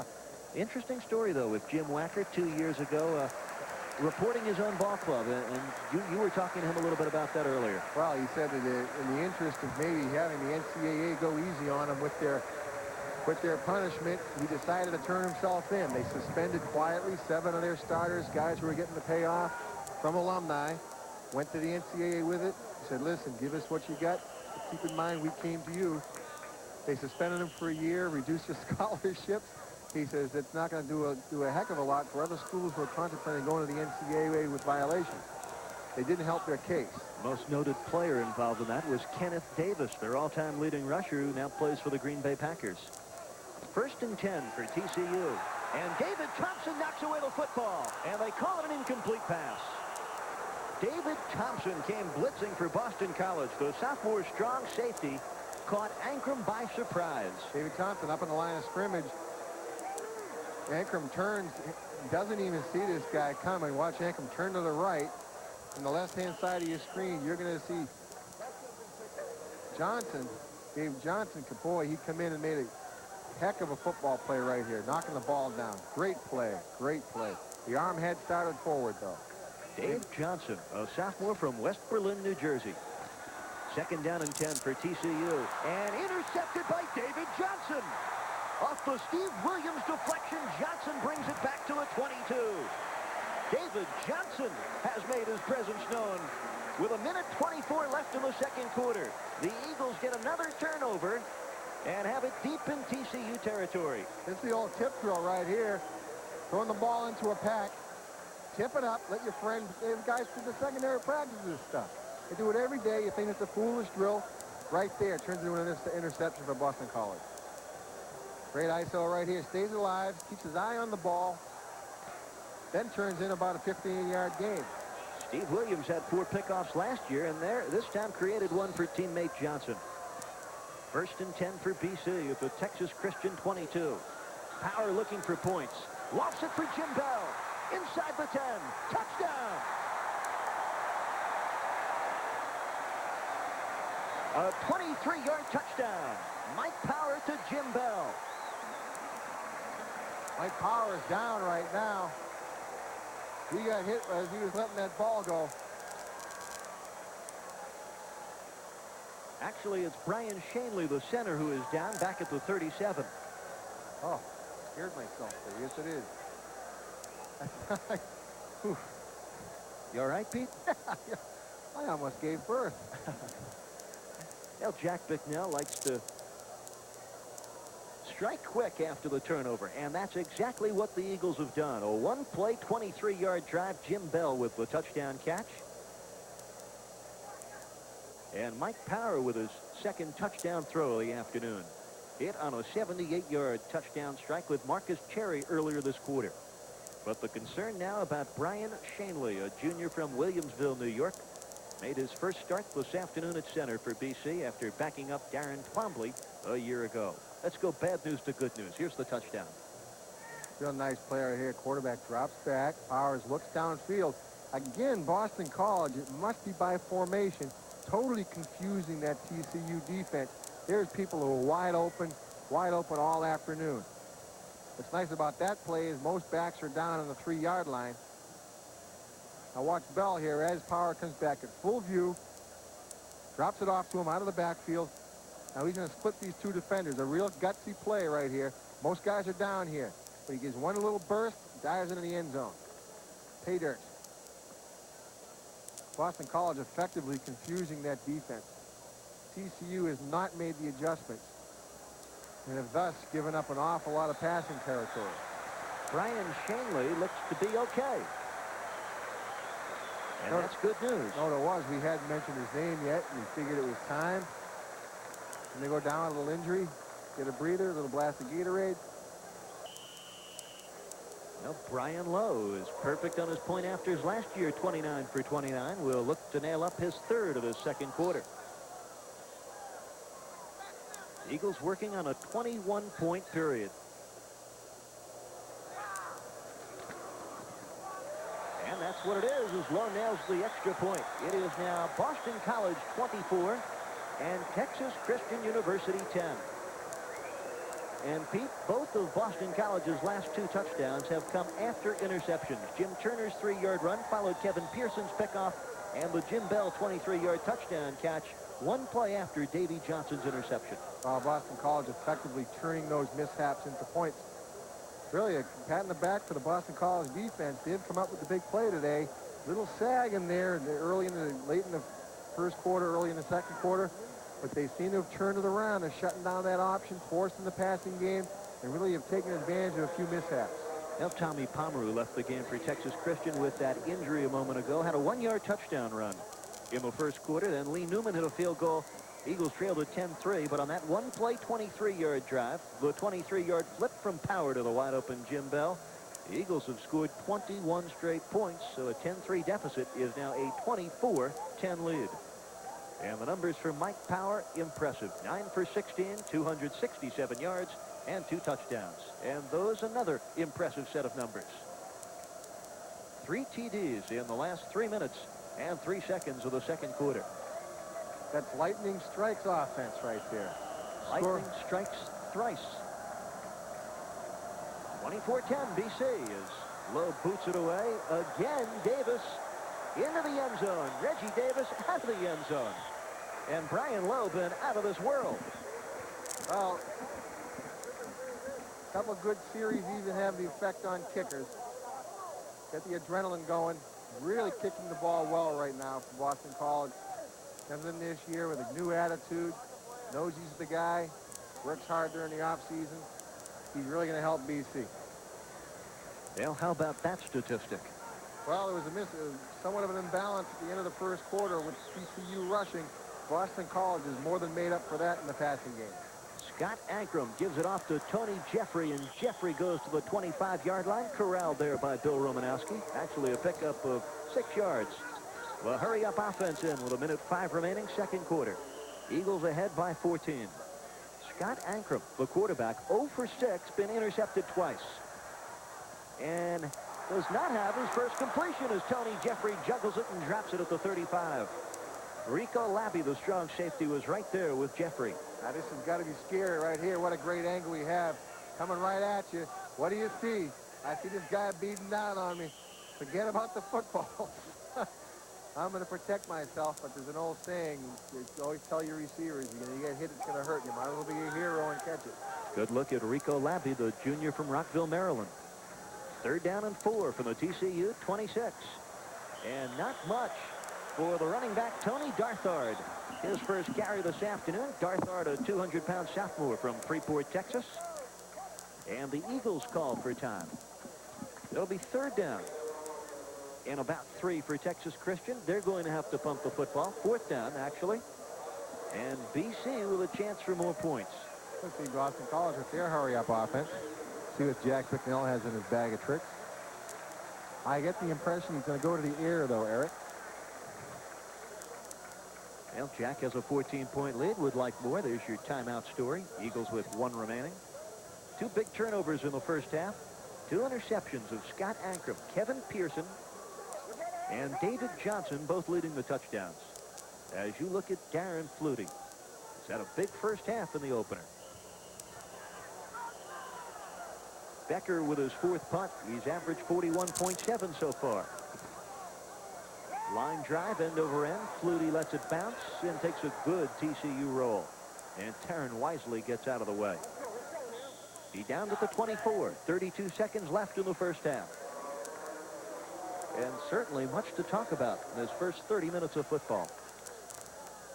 A 50-yard punt for Becker. Well, they're not as pretty as they were yesterday. He was launching these 60 and 70-yarders yesterday in practice. Not nearly as pretty, but just as effective. Very tempting bounce for Darren Flutie. He wanted to grab that ball, but a wise decision to let it fall. Get out of the way. Waddle to the top of your screen. Flutie down near the bottom. Power going up top. Has time. Fires for Waddle. Makes a great catch at the 45-yard line where Andre Spencer brings him down. A 21-yard pickup. Glue-fingered Tommy Waddle made a great catch. Fine play by Tommy Waddle. Look at the time. Look at the time Powers has. TCU defensive line has stopped rushing Powers. They may very well move this ball down and score. 24 seconds left in the first half. From the 45, 1st and 10. Powers steps up. Fires incomplete for Pete Casparillo. Covered by Floyd Terrell. Out in the left flat, number 40, Terrell. But Casparillo just dropped it.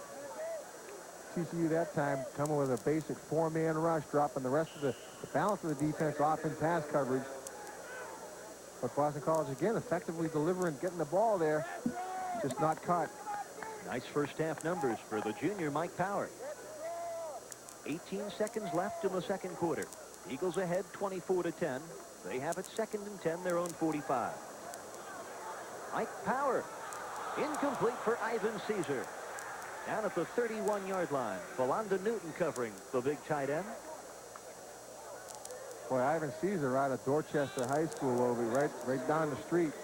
Really has been a pleasant surprise for the coaches. You really think he's going to be a guy who's going to have a dramatic effect on the passing game to the tight end in the future, possibly this year. And he's got great speed, great hands right there. Gives an example. Get an opportunity, they're going to throw the ball to him. 12 seconds left in the half. 3rd and 10. Power goes deep, and Darren Flutie dropped the football. Had a rare mistake for Flutie down at the 32-yard line. Darren starts running before he puts the ball away.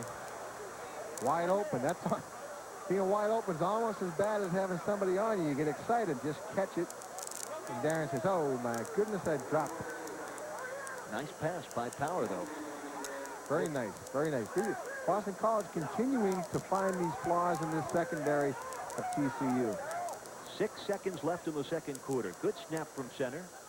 Rudy puts his left foot into it, and this should wind out the clock as Philonda Newton makes the catch and is brought down at the 13-yard line by Rico Labby. And that is the end of our first half here at Chestnut Hill. And they are loving it at Alumni Stadium. Your score at halftime, Boston College 24 and Texas Christian 10. 1 point, second quarter for the Eagles. And Pete, the Eagles coming up with some fine defense in the second quarter. They had trouble stopping the run early in the ballgame, but not in the second quarter. Well, right here we're looking at an end zone view of the Boston College defense versus the TCU offense. And this is the play that hurt him early on, which is the ride option. His back is going to come up inside right here. What Boston College does is they slant everybody inside. Slants inside, force a double team right here. The linebackers will scrape and make the play. And this is the play where number 32, Tommy Palmer, was injured and was taken off on a stretcher. Palmer, the guy that had a 1-yard touchdown run in the first quarter. And the BC Eagles went to work with big plays offensively in the second quarter. Marcus Cherry this time, Pete. Well, really the key to this play right now is the protection that Mike Powers has been getting. What this is called is flash blocking. See the set position right here by the tackle? He's going to set up. He steps, set and step, set and step, set and step. Shutting off any penetration from this side of the line of scrimmage. A little play action fake right here. Power will drop back, look upfield, and let it fly. And you follow the dotted line because it's Mike Power to Marcus Cherry for 78 yards. Cherry's first touchdown catch of his Boston College career, and Peter, was no contest. Cherry just ran away from Tommy Sharp. Really was a mismatch right there. They got Sharp coming from the inside, trying to play that deep half of the field, and just a physical mismatch. Cherry's got such great speed. Boston College exploiting one of the shortcomings of that TCU secondary defense, and they did it the whole first half. I venture to guess they went in at halftime and said, we're going to stick to the same game plan. We're going to put the ball in the air and score a lot of points. That Marcus Cherry touchdown, the first of 3 Eagle touchdowns in a 3-minute, 3-second span of the second quarter. Turner at a 3-yard touchdown run. Jimmy Bell a 23-yard touchdown catch. Add that to Brian Lowe's first quarter 24-yard field goal, and the Eagles with 24 first-half points and a 14-point lead. Good first half for Mike Power, went 10 for 20, 288 yards, as compared to Scott Ankrum, the TCU quarterback, who was picked out twice and was 0 for 7, although Ankrum did have 90 yards rushing in the first half. You know, Jim Wacker's got a reputation of being a great motivational speaker. In fact, some people with the organization recommend that if I ever have a chance to listen to him, to do so, because he's a very, very excellent speaker and a great motivator. I think he may have had to implement some of that motivational skill here at halftime, trying to regroup this team. Circle the wagons, fellas. Let's get back together. Let's go back to what we were successful with. We're going to start running the game, running the ball again, ball control, see if we can get the option going again. Jim Wacker in danger of losing his first opener as the coach of Texas Christian, but still 30 minutes of football in our second half underway. Lowe's kick to Reggie Davis at the 4. Davis to the 20. Davis to the 30-yard line where Billy Smithers slaps him down. A 26-yard kickoff return to begin this third quarter of play. And a look at the numbers. BC just 28 yards rushing, Pete, but 288 to 0 in the pass yardage category. Well, it stands to reason Boston College isn't going to be running the ball, but maybe trying to rush the ball the second half a little bit better. But another key statistic there is 3 turnovers by TCU, which all resulted in Boston College points. 2 of them interceptions of Scott Ankrum that led directly to BC touchdowns. On first down, Tony Darthard gets the call, and Darthard gets a couple to the 32. Bill Romanowski from Vernon, Connecticut, in on the stop. A little bit surprised we haven't seen more of Tony Jeffrey, the outstanding tailback for Texas Christian. As you look at his coach, Jim Wacker, Jeffrey averaging 7 yards a carry a season ago, just 3 carries first half, and he picked up 32 yards. I think they're going to probably get the ball to him again here in the second half. Adding some dimension to this offense is a real priority. Unfortunately, Tony Jeffrey is only one of those dimensions. 2nd and 7. Ankrum keeps it and goes down at the 34-yard line. Rico Labby, number 4, played the option very well and had the assist from Kevin Pearson. Well, BC doing a great job of sniffing out this option right now. They're jamming up the corner, staying on their feet right there. Super football play by Kevin Pearson. Staying up. Don't get knocked down. Offensive coaches tell these guys when they get on the corner, get them off their feet. We get a quarterback who can make things happen. Just underway third quarter. 3rd down and 6 for Texas Christian. They're on 34. Jeffrey and Darthard in the backfield. Ankrum the throw. Incomplete. Ankrum now 0 for 8. Closest man to it was the right corner, Vincent Munn for Boston College, intended for Gerard Delaney, number 3. So Ankrum still looking for his first completion. Boston College doing a great job of defending against these timing patterns. Everything that Ankrum has thrown today has been 3 steps, turn and throw, or maybe that dash pattern right there that we just saw. Well, he'll dash and force the corner, turn and throw the ball. That's a tough ball to throw. He's a right-handed thrower throwing off his right foot. Very tough ball to get some velocity on. Chris Becker punts it inside the Boston College 30. Darren Fluley let it roll. And Jack Bicknell will watch his offense go back to work. 13 minutes and 26 seconds left in the third quarter. The Eagles in front of Texas Christian 24-10. You and I talked about it at halftime. Early in the first half, Texas Christian hurting BC with the option. What were the keys to turning that around, because it hasn't hurt the Eagles recently? Boston College pulled their defense together, went to the sideline. They got a little word from the box and said, here's what we're going to do to make a few adjustments to shut this thing down. The only thing they're doing effectively. Boston College pulled the defensive ends aside and they said, listen, what are you supposed to do on the option? Review their responsibilities. You're going to see the option. What happens? Yes, that review, yes, reminding those players on the corner what they have to do is good enough. They're good enough players to put the thing to sleep. Now, TCU finds themselves with really no more weapons in the arsenal. Jim Bell picked up 2 on first down. 2nd down, 8. Power goes down. David Spradlin with the sack. The right side defensive end got a clean shot at Mike Power. And Spradlin, a senior from Seminole, Texas, just blew past Joe Wolf, who is getting up slowly. Well, we talked about the option blocking, getting those defenders on their feet, on the ground. Exactly what happened this time on the other side of the ball. Jim Turner came out, tried to cut Spradlin. Spradlin did a good job of keeping him off, kept his feet. The timing of the pattern was a little off. Mike had to kind of massage the ball a little bit, hold it a little bit longer than he maybe wanted to. Thus, Spradlin's in position to make the hit. Loss of 8 yards brings up a 3rd and 16 for Mike Power. 288 yards of throwing in the first half for the junior quarterback, who drops the throw on 3rd down. As Jim Bell at the 26, and Jim Bell spun down by Floyd Terrell in the open field at the 27-yard line. Good tackle by Terrell on Jimmy Bell. Picked up 6 yards. They needed 16. 4th and 10. And a punting situation for David Rooney. Well, that's a very important series for TCU right there. First series of the second half really sets the tempo. Shutting Boston College down, doing a good job on them.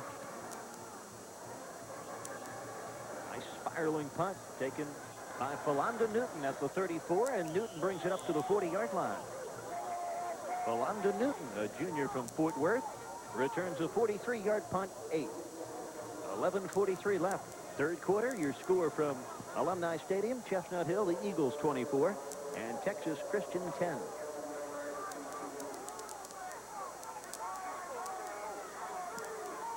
McPherson and Munn, the Eagle corners. Cecil Rickson at free safety. Labby, the strong safety. Galvin and Romanowski, the linebackers.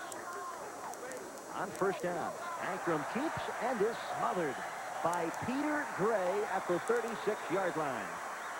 Well, the big junior from Swarthmore, Pennsylvania, smothered the quarterback, Ankrum. Pete Gray says, taking this one, Scott, right in your face. See him flash in from the left side of the screen.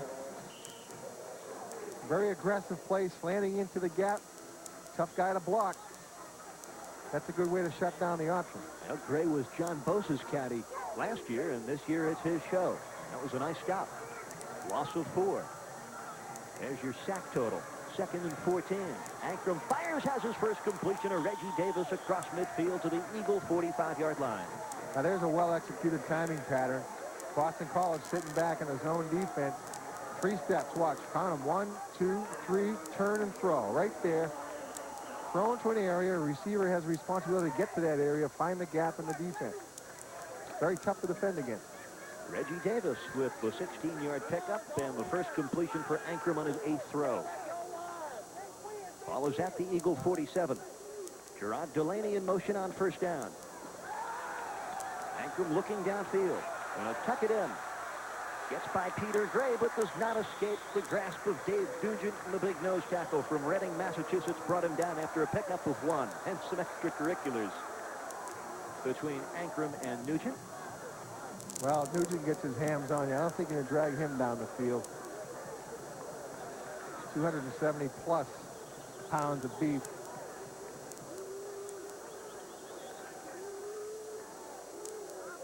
Right there, Nugent showing the speed for a big man. Really does a nice job. He wants the ball. Give me that football. Nugent, a 5th-year senior. Last game last year, he had 12 tackles, 2.5 sacks in the Hall of Fame Bowl. 2nd and 10 for TCU. The give is to Tips, the halfback. He fumbled. BC's recovered. Mark Tips got inside the 40, then coughed up the football. And the Eagles have picked up their 4th turnover this afternoon, and it's Cecil Ricks who comes up with it. Just a discipline mistake right here. You get a back running free. Nice job. It looks like a nice gain at the start. Somebody's hand comes up, just pulls it out. Can't happen. Virtually untouched. There's the hand right there. John Galvin. John Galvin reaching up. Real nice football play. Cecil Ricks, a senior corner from Greensboro, North Carolina, gives it back to Mike Power and the offense. 4 Texas Christian turnovers. The Eagles have taken 2 interceptions and turned them into touchdowns. And on first down, Power going to throw it. And nearly intercepted by the safety, Philonda Newton. TCU taking advantage of the no mystery approach to the offense Boston College has begun to embrace. They're dropping 7 guys off in the pass coverage. Might be a good opportunity for BC to open up their running game, which has been virtually ineffective all day. Power threw a couple of touchdown passes first half. 78-yarder to Marcus Cherry, a 23-yarder to Jim Bell. Was not intercepted. And you certainly want to keep it away from number 1, Philonda Newton, who had 3 a year ago, including an 85-yard interception return for a touchdown against the Houston Cougars. 9:40 left in the third quarter. 24-10 Eagles. Glad you're with us here on the New England Sports Network. Eric Reed with Pete Cronin, former Boston College linebacker, Washington Redskins, and Seattle Seahawks special team captain. Got the Super Bowl ring from the Skins. Here's Jimmy Turner breaking through on 2nd and 10, and Turner gets about 7 yards across the 45. But nothing pretty about that play. It just gets you 7 yards. Dave Wydell, the big right tackle, getting up a little slowly, but been a good afternoon so far for Turner. The 3-yard touchdown run on the second quarter and 38 yards on 5 carries. Dave Wydell, brother of Doug Wydell, the right guard and right tackle. 6'6", 284. David, 6'4", 277. Doug. I wonder who wins the fight they get into. You would not want to be the referee. You see their mom, boy. Brian Shanley has just been taken out of the game. The center was injured in the first half, came back. And number 60, Bill Scavone, is in the football game at center. The Eagles' win streak, the longest since their 13-game run in 1942, and the second longest current win streak in the country, behind Penn State's 13-game win streak. BC looking to win their first season opener since the 1984 lid lifter against Western Carolina, which was a 44-24 victory. 3rd down 3 for Boston College from their own 46. Darren Flutie had it but lost it at the 41 in Texas Christian territory. You know, Bill Scavone being the wide receivers right here. You get working in tandem. One out and one in. If the linebacker confused, safety has to come up and make the play. As I mentioned, Bill Scavone coming and playing center. That is a tough position to lose, the center, because that exchange of the ball is so important. Excellent punt by David Rooney, which rolls out at the 3-yard line. Well, they spot it at the 2. A 53-yard boomer for David Rooney. That's a risk you got to take down there. The TCU receiver, well-disciplined, is taught, stand on the 10-yard line, never back up. If the ball goes over your head, you leave it. Wise decision to let it go in, to take your chances. Great punt. Now, this is a tough spot, but TCU marched 90 yards early in the first half for a touchdown. I'm sure they're thinking the same thing right now. Now David Rooney being congratulated for his 53-yard punt. 9 minutes and 5 seconds left in the 3rd quarter. Eagles leading Texas Christian 24-10, and TCU starting off 98 yards away from the Eagle end zone. Tony Darthard and Tony Jeffrey in the backfield. On the quarterback, Ankrum. The give is to Darthard. He gets just a yard. Bill Romanowski on the stop. The inside linebackers had a very active afternoon. Tell you what, Billy Romanowski, Kevin Pearson, and Mark Murphy just doing a great job of shutting down that option. Smithers and Thompson the ends. Gray and Murphy the tackles. Nugent the nose guard. Romanowski and Galvin your linebackers. Labby and Ricks the safeties. McPherson and Munn the defensive corners for the Eagles. On a 2nd down and 9 from the TCU 4. The option, Ankrum. He keeps.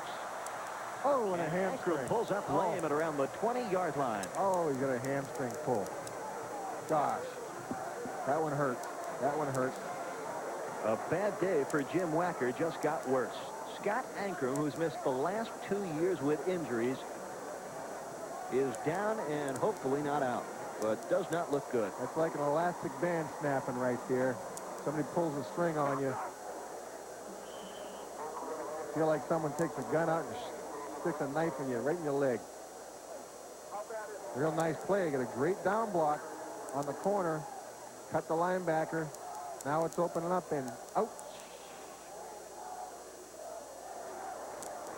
On 1st down, the give to Tommy Darthard, sweeping to his left and brought down nicely by Rico Labby in the backfield.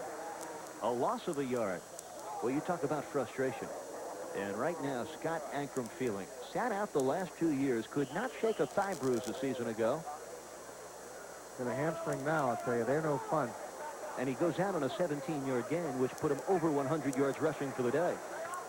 Frustrating afternoon for him. He's going to have a couple weeks to think about it. Hopefully it isn't as bad as it looks. 2nd down, 10 for TCU, their own 23. David Rasco, the new quarterback, in trouble. Gets away from Peter Gray. And is intercepted by Vinnie Munn. Vincent Munn with Boston College's 3rd interception this afternoon. And it's the 5th TCU turnover.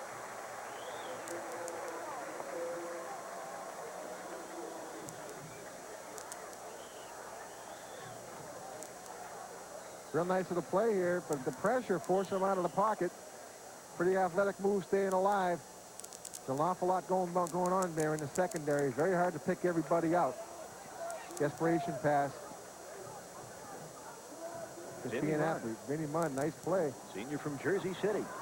Mike Power faking one way, fires downfield. What a great play. Darren Flutie has it inside the 10. And touchdown. Woo-hoo. 44-yard touchdown pass. Power to Flutie.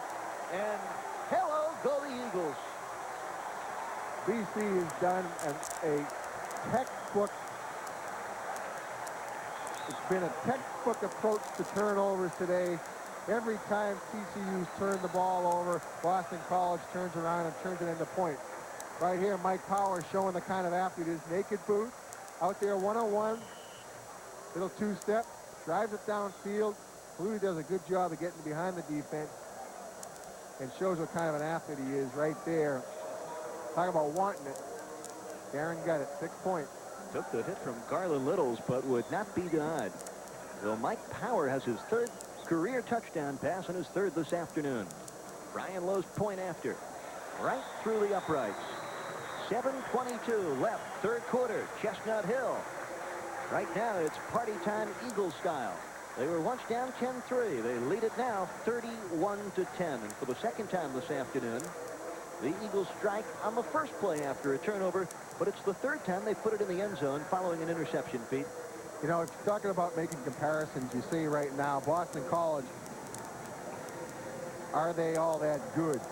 Well, TCU certainly has cooperated with them. They've been playing badly, turning the ball over. A team that isn't all that good would not be able to convert those turnovers into points as quickly as Boston College has. A very proficient passing game. They're exploiting the flaws of that TCU defense.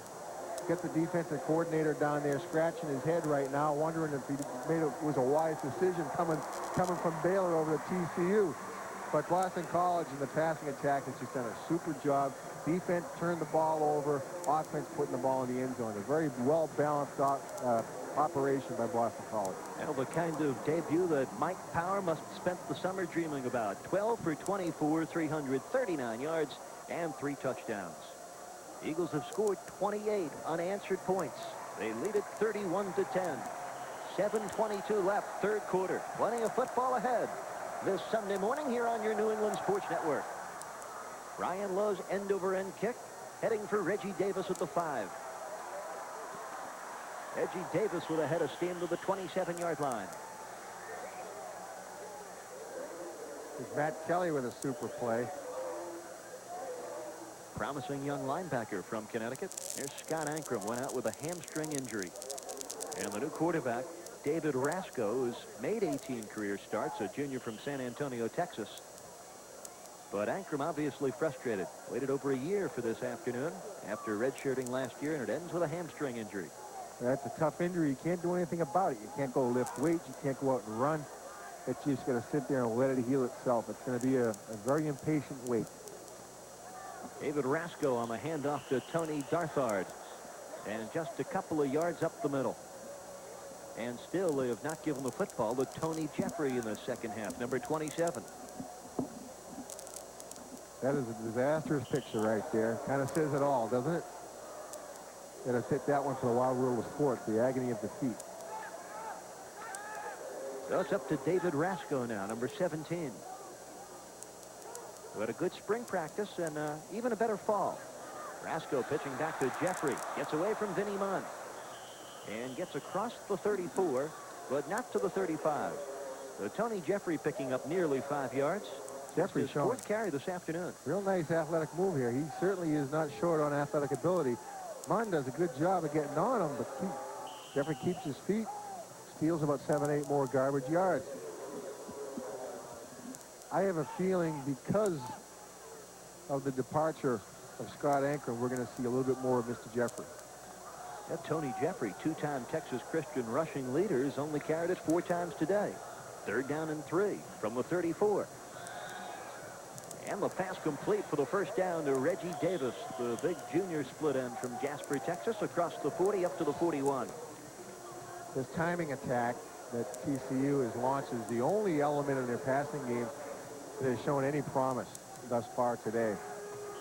It'd be probably wise to stick with that type of a passing attack, mix in your option game a little bit, try to generate a little bit more consistent offense. Under 6.5 minutes to play, third quarter. 1st and 10 for TCU. And this is Tony Jeffrey. And Jeffrey gets to the 45-yard line. Bumped down well on the play. Big Mark Murphy bouncing him like a basketball off the turf. Picked up 4, and there's your friend Peter. Yes, he's got my vote for best costume of the year. I always wonder what a horned frog looked like. Now, I know. 2nd down 6 for the Horned Frogs out of Texas Christian University. Rasco with a short drop. Fires complete and then dropped by Gerard Delaney over at the BC 48. David Johnson, Vincent Munn on the coverage of Gerard Delaney, a junior from Houston, Texas, as you look at an unhappy head coach Jim Wacker. Wacker won 4 national titles, unfortunately none at the Division I level. 2 in Division II, 2 in the NAIA at Southwest Texas State and Texas Lutheran. Big play for BC right here. 3rd down and 5. TCU making no mystery. Tony Jeffrey for the 1st down. To the 40, to the 30. Tony Jeffrey could go. And he does. Tony Jeffrey with a 55-yard touchdown reception. David Rasco on the trigger end. But Jeffrey did most of the work, actually had very few people to beat on that far and wide open side. Had a real nice play by TCU. Line 2 receivers up to the left side of the line of scrimmage. Both of them ran clearing patterns. Ran the back out of the backfield. Jeffrey uncovered. Just pop it out there. And we're very similar to a Troy Stratford style runner. Very dangerous in the open field. As you see right there, quite a football play. There's Lee Newman's point after, which is perfect. 5:39 left in the 3rd quarter. The Eagles with a 31-17 lead now over Texas Christian. And if Jim Wacker was saving Tony Jeffrey, it's just been unwrapped on a 55-yard touchdown reception from David Rasco. A penalty marker against Boston College on the point after, declined by TCU. So the Horned Frogs are back in business. A nice play. You see the 2 receivers at the top of the screen run by. Right there, uncovered. Jeffrey out of the backfield. Very, very dangerous out here. Picked up a nice block. 1 cut. Now it's a foot race. That was a key block by Ricky Stone, the tight end. Took the only man in Jeffrey's way out of the way. David Rasco. His 7th touchdown pass. Nice touch.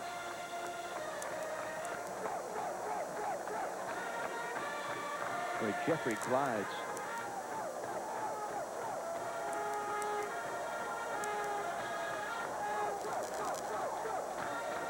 There's a look at the senior from Gladewater, Texas. The 3rd leading rusher in TCU history.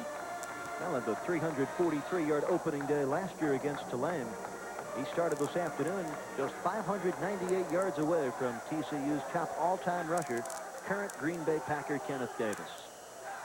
Hey, TCU is not out of this thing yet with the explosive running of Tony Jeffrey.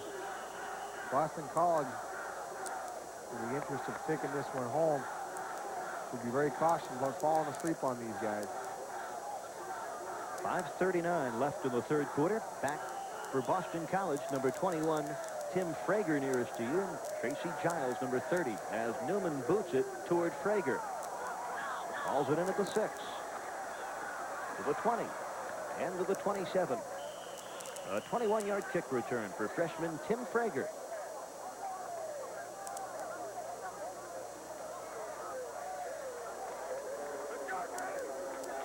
Now the scoring drive for the Horned Frogs. 6 plays, 74 yards. David Rasco firing the 55-yard touchdown pass to the left flat, and Tony Jeffrey zoomed 55 yards for the touchdown.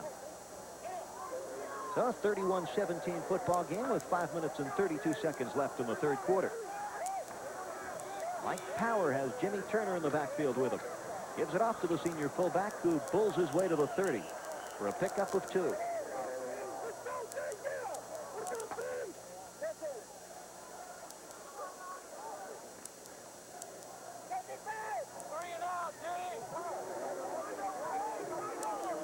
Eagles sending another tight end to the football game. Brett Chico, a junior from Norwell, Massachusetts, former fullback. He sets up in the fullback spot with Flutie and Waddle to the right. Flutie in motion behind the quarterback. Power on 2nd and 8. Complete to Flutie, who breaks away, gets to the 40-yard line. Just broke right away from the outside linebacker Greg Jones. Picks up 10 yards and a first down. Darren Flutie, the numbers are all collected. He's going to find of his yardage, probably 25% more of that yardage is collected because of his effort. Nice play by Power, finds Flutie open on the sideline. Nifty move, head-to-head. Reverse pivot, comes on out. It's 4 or 5 more yards. 5 catches this afternoon for Doug Flutie, 124 yards. From their own 40, first down and 10 with 4.5 to play in the 3rd quarter. This is Jimmy Bell up the middle for 5 yards, maybe 6 to the 46-yard line. Again, it's Greg Jones, number 92, the outside linebacker, who brought down Bell. Nearly a pickup of 6. Boy, that Boston College offensive line, Doug Waddell, Joe Wolf, just teeing off on these guys, picking them up, laying them down, pushing them 3, 4, 5 yards off the ball every time. That's what it takes to run on the 4-3 defense. Number 60, Bill Scavone over the football in place of the injured Brian Shanley. Waddle, bottom of your screen. Flutie up top on 2nd down, 4, and Power shovels it off incomplete to Kyle Hudgens. Mike could have thought about running the football, then saw Hudgens and tried to push it to him. That's a football a la Doug Flutie play. Real nice play, little option. A little trip, flip it up there. Not one you practice, I guess. David Spradlin putting the heat on Power. And that'll bring up a 3rd down and 4. From the Eagle 46, 3 minutes and 48 seconds left, 3rd quarter. Boston College ahead 31-17. The fake to Bell. Pumps for Cherry. And now Power on the run goes down. Floyd Terrell putting Power down in an incomplete pass. Now Floyd Terrell, who sat out last year, put the heat on Power. And the Eagles will have to punt it back to TCU with 3:41 to go in the 3rd.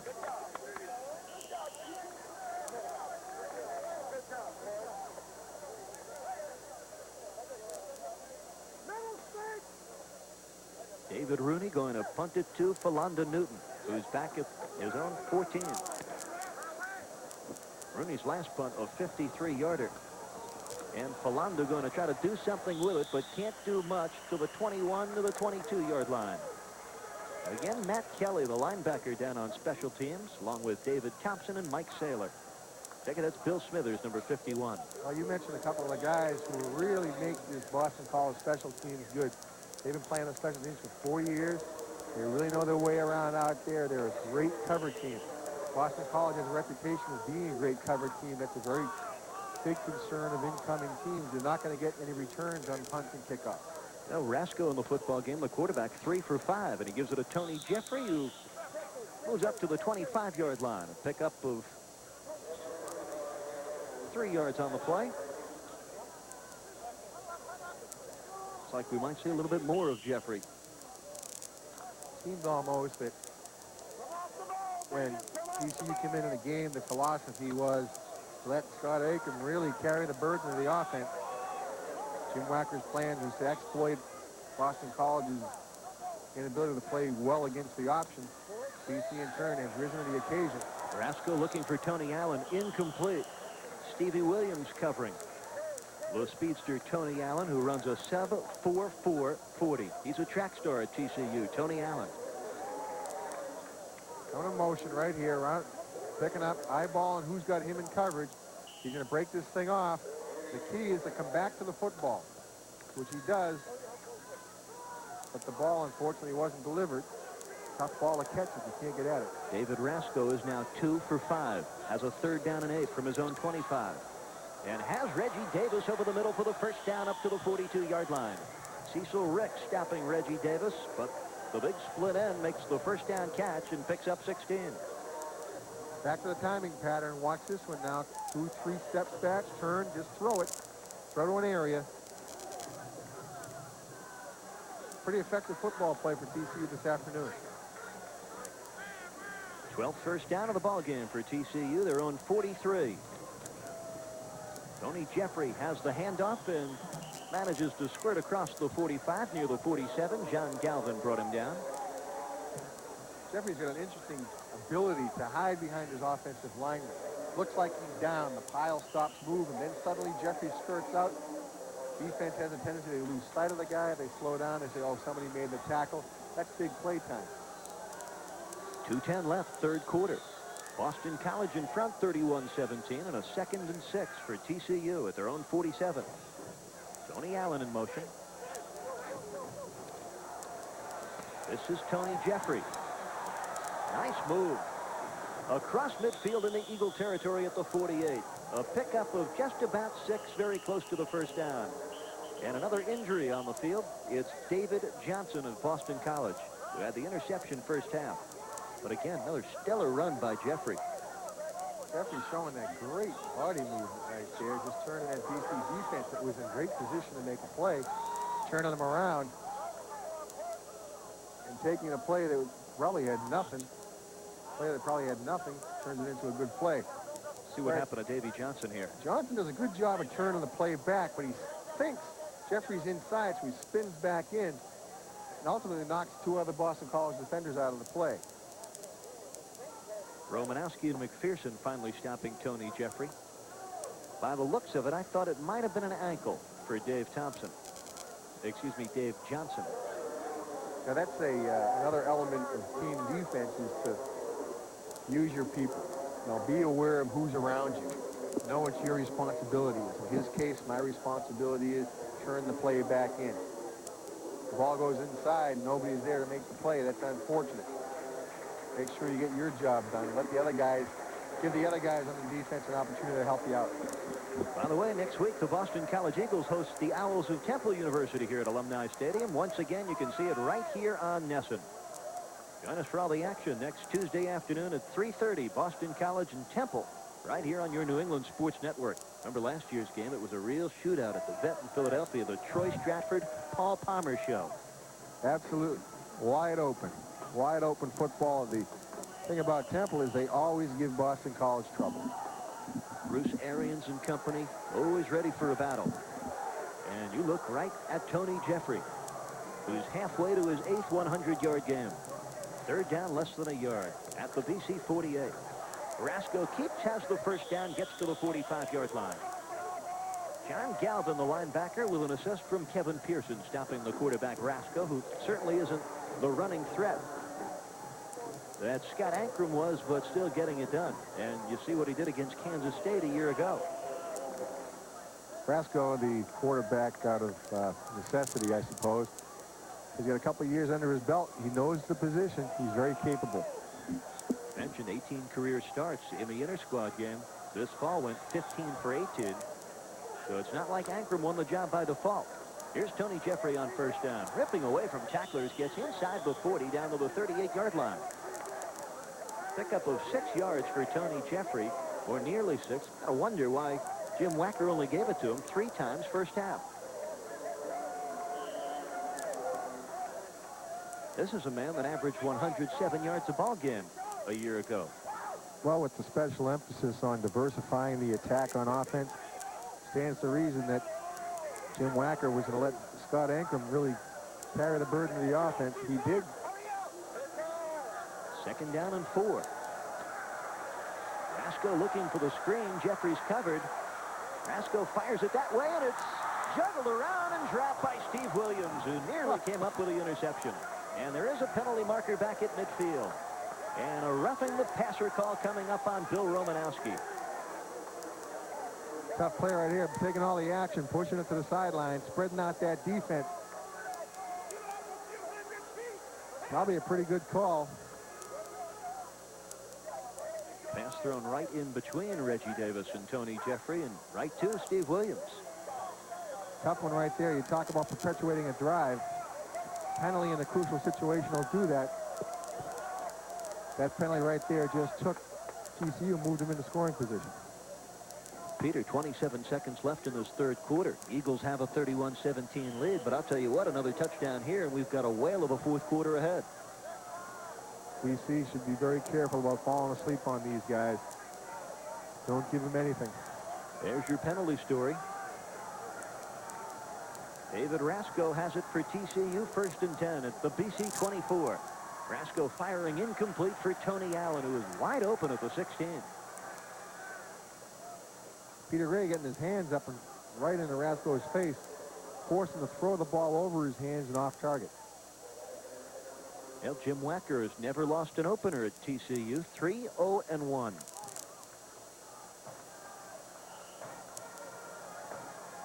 Second down 10 for TCU. 24 seconds left in the 3rd quarter. Tony Jeffrey, slot right. Lone setback, Darthard. Here's Rasco. Dumps it complete to the tight end, Ricky Stone. And Stone ridden down by Romanowski at the 17. Stone well named. He stoned Romo. Romanowski come in and bounced him off there. Real hard runner. Yeah, there's a look at Eric Lindstrom, slated to be an All-American outside linebacker this year and suffered a season-ending knee injury in the preseason. That's the bad news. The good news is a lot of players are coming off injuries like this, extending their careers. He's got another year of eligibility ahead of him. He come back and really recover the whole thing back next year and help Boston College next year and maybe build himself a case for professional football. Well, the season opener now officially 3 quarters old. And after 3, our score at Chestnut Hill, the Boston College Eagles 31, Texas Christian 17. We'll have the 4th quarter after this here on Nesson. Recently turn this 3rd down situation into a 4th down situation. Give up the 3 points, but if they get the 1st down, 7 points makes a big difference in the score. Eagles were showing blitz and penalty markers fly. I think TCU moved on that one. Turnovers really been costly for the Horned Frogs this afternoon. 5 turnovers. 3 times they've been intercepted. Chess Williams, offensive guard for TCU.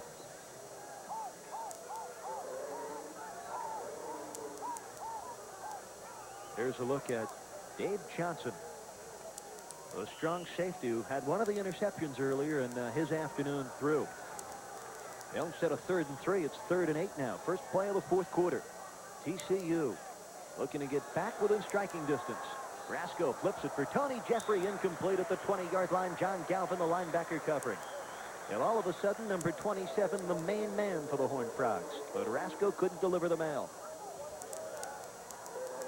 Crucial play right there, Boston College, forcing TCU into the penalty. Bagging themselves up 5 yards. Saving themselves basically 4 points on that transaction right there. TCU lining up. Lee Newman to attempt a 40-yard field goal out of the hold of his punter, Chris Becker. And Newman definitely has the range. On the way, plenty of distance, and that one booms through the uprights. So Lee Newman with a 40-yard field goal for TCU, just 9 seconds into the 4th quarter. And it is now 31-20, Boston College by 11. 11 points in this game isn't much.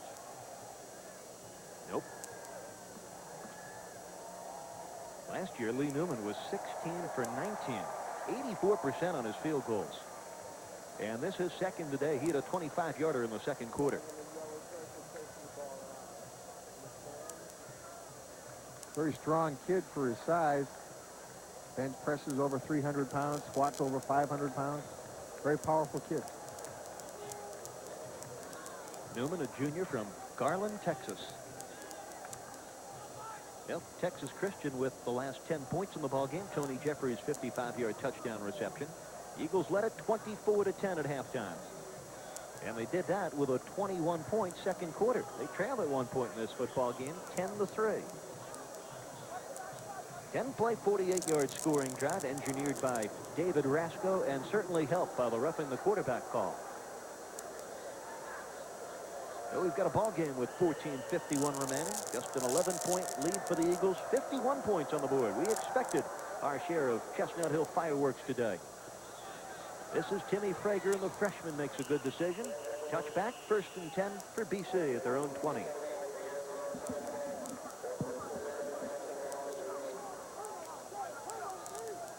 Jack Bicknell has seen his team take 5 turnovers from TCU, and the Eagles have yet to commit their first turnover. You'd like to be able to go through a game without committing one, especially on opening day. That's a good sign for BC, where they had some problems with turnovers early on last season, resulting in a couple of losses and a couple of games they probably could have won. The turnover was the difference. As we see here today, TCU beating themselves with the turnovers, but still not out of the ballgame. On first down, you saw Bell come in motion, and Tom Waddle makes another splendid catch at the 25 before going out of bounds. A gain of 5 on first down. We talked about the sure hands of Tom Waddle, top of the broadcast. He sure is good. The guy's really risen to the occasion here today. Looking forward to a great season. Takes the pressure off of Flutie. Flutie certainly has had his opportunities. A couple big plays. The tandem of Power, Waddle, and Flutie really going to put some points on the board for Boston College this year. 3 catches for Waddle, 18 catches a year ago. 2nd and 5. Jimmy Bell weaves his way through the middle, across the 30 to the 32 for the first down. Bell finally stopped on the play by Floyd Terrell, the outside linebacker.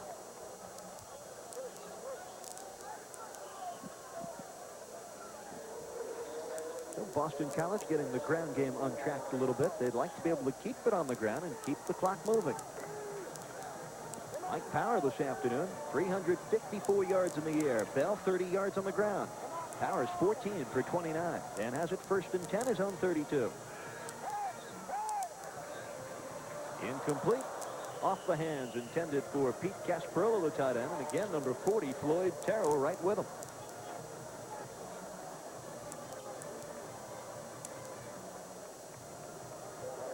So Power, 14 out of 30 for a 354. 14 minutes, 17 seconds left in the ball game. 2nd down and 10.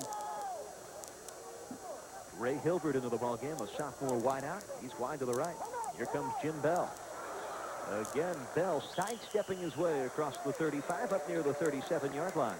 Pickup of nearly 5 yards for the senior from Hand High School, Madison, Connecticut.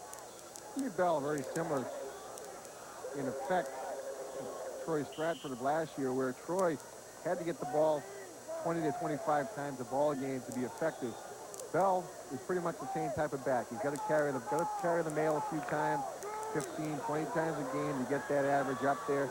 Kind of guy, you get a 3-yarder, a 4-yarder, a 3-yarder, then he'll break the 25 or 30-yard gainer on you. Big 3rd and 5 for BC. And what a catch by Darren Flutie at the TCU 45-yard line. An 18-yard pickup on 3rd down, and the good hands people come through for the Eagles.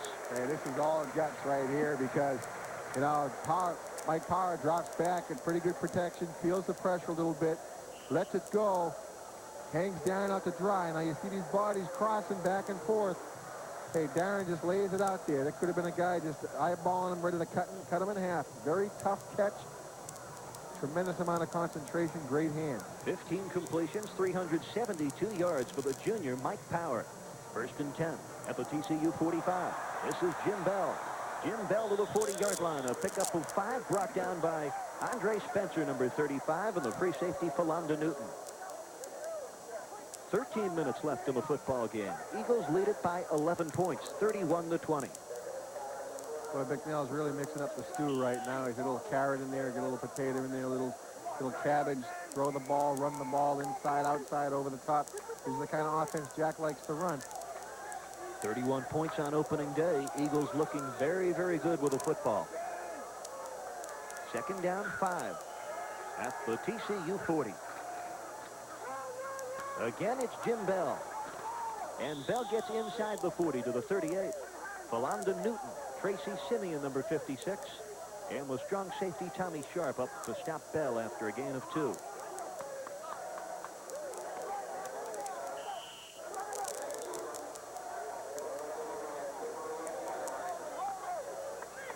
Another big 3rd down for the Eagles. 3rd down and 4. Jack McNeil likes to go for all the points right in this area right here. He realizes his passing game is running out of field. Mike Sanders, the eye tailback, behind Turner.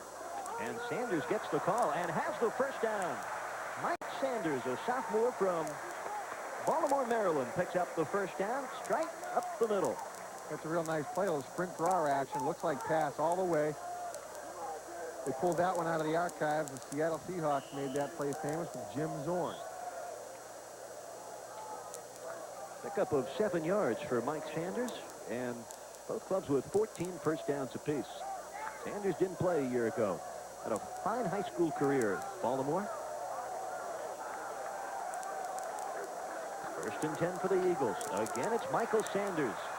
And Sanders inside the 30, down near the 27.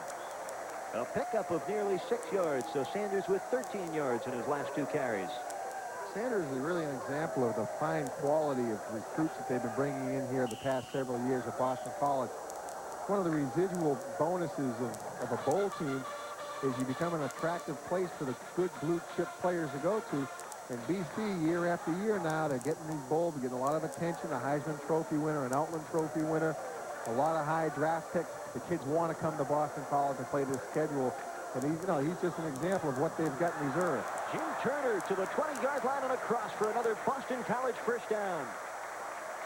Philanda Newton, the free safety, finally got in the way of Jimmy Turner with an assist from number 11, John Booty. Now, this is positive for the Eagles, Pete. They had trouble running the football earlier against this TCU defense, but the offensive front opening up some pretty fine holes. Well, Boston College now really get into their game. They're doing a little bit of everything. Get a lot of guys in the act, not relying on a one-dimensional play from one player, the quarterback or a receiver or a back. Everybody's playing right now. 10:25 left in the ball game.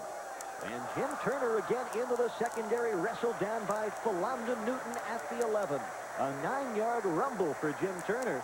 And it's not good news for TCU when the free safety, Newton, keeps making the play. I just can't believe the improvement in Jim Turner from this year to last. Just really coming out of the blocks here. He's got a message to send here. 8 rushes for 58 yards. Guy's working his tail off, running hard.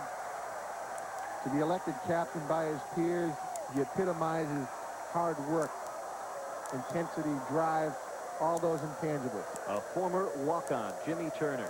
Second down, a yard to go for the Eagles at the TCU 11. And Turner has the first down and the touchdown.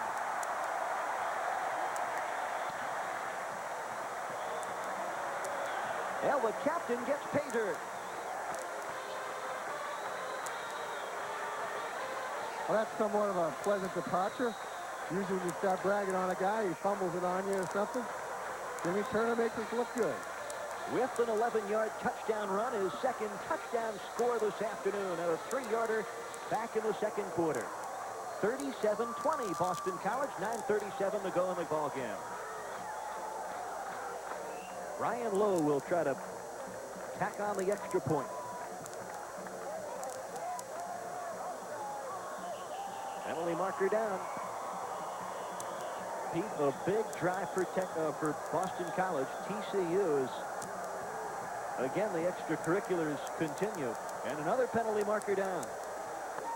As our Nesson cameras take you right into the thick of it. Pete, that's a big drive for Boston College. TCU puts 10 straight points on the board, cuts the lead down to 11, and BC goes 80 yards in 14 plays, and Jim Turner takes it in from 11 away. I think the key there is 80 yards in 14 plays. They didn't do it quick. BC hasn't had trouble scoring points quickly today. They've been having a problem launching those long, sort of monotonous drives. They finally put one together here, ate up a lot of time on the clock. Might have took the stinger out of TCU.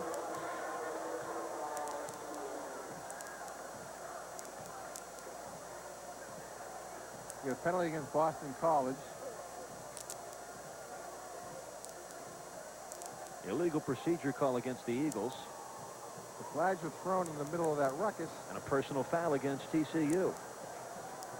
And our officiating crews had a busy time of it, but not all that bad for opening day. We were looking at the officials before the ball game started, and 3 from the Southwest Conference here this afternoon.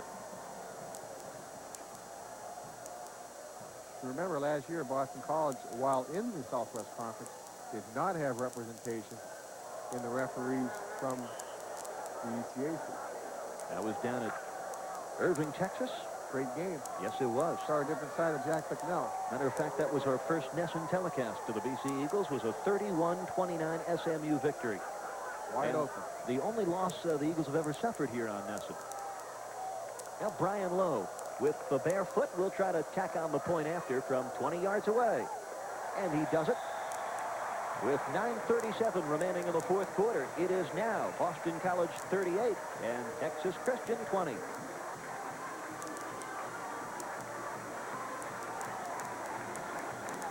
Now let's take another look at Jim Turner's second touchdown run this afternoon. Pretty nifty move here up front. Just gets the trap block. Splits the secondary. Rumbles in for a touchdown. Got to feel good for Jim Turner. Little cross block up front. Trap action.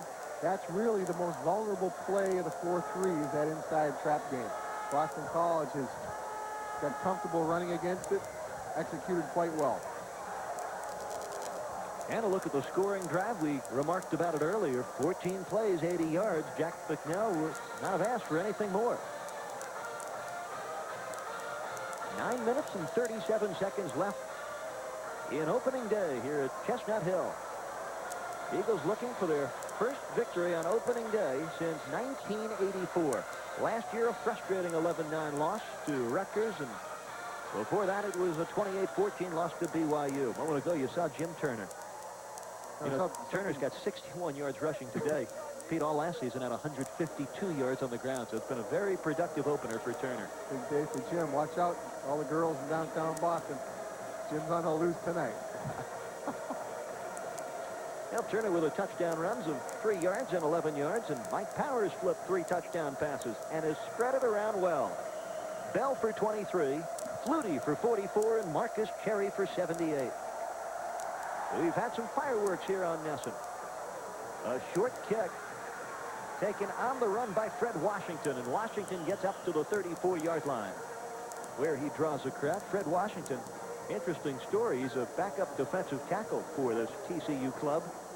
Arrived in Fort Worth at 218 pounds, and here in his sophomore year, he has bulked up to 275. Must be that good home cooking. Grits and breakfast, that's got to be it. Now Jim Wacker about to see that thing go by the boards. Now Boston College has a real advantage in this game. We've seen it unfold because they know how to win. They're used to it. They know what it takes when it gets in a tough spot. They know how to win the game. TCU, on the other hand, may have forgotten how to win.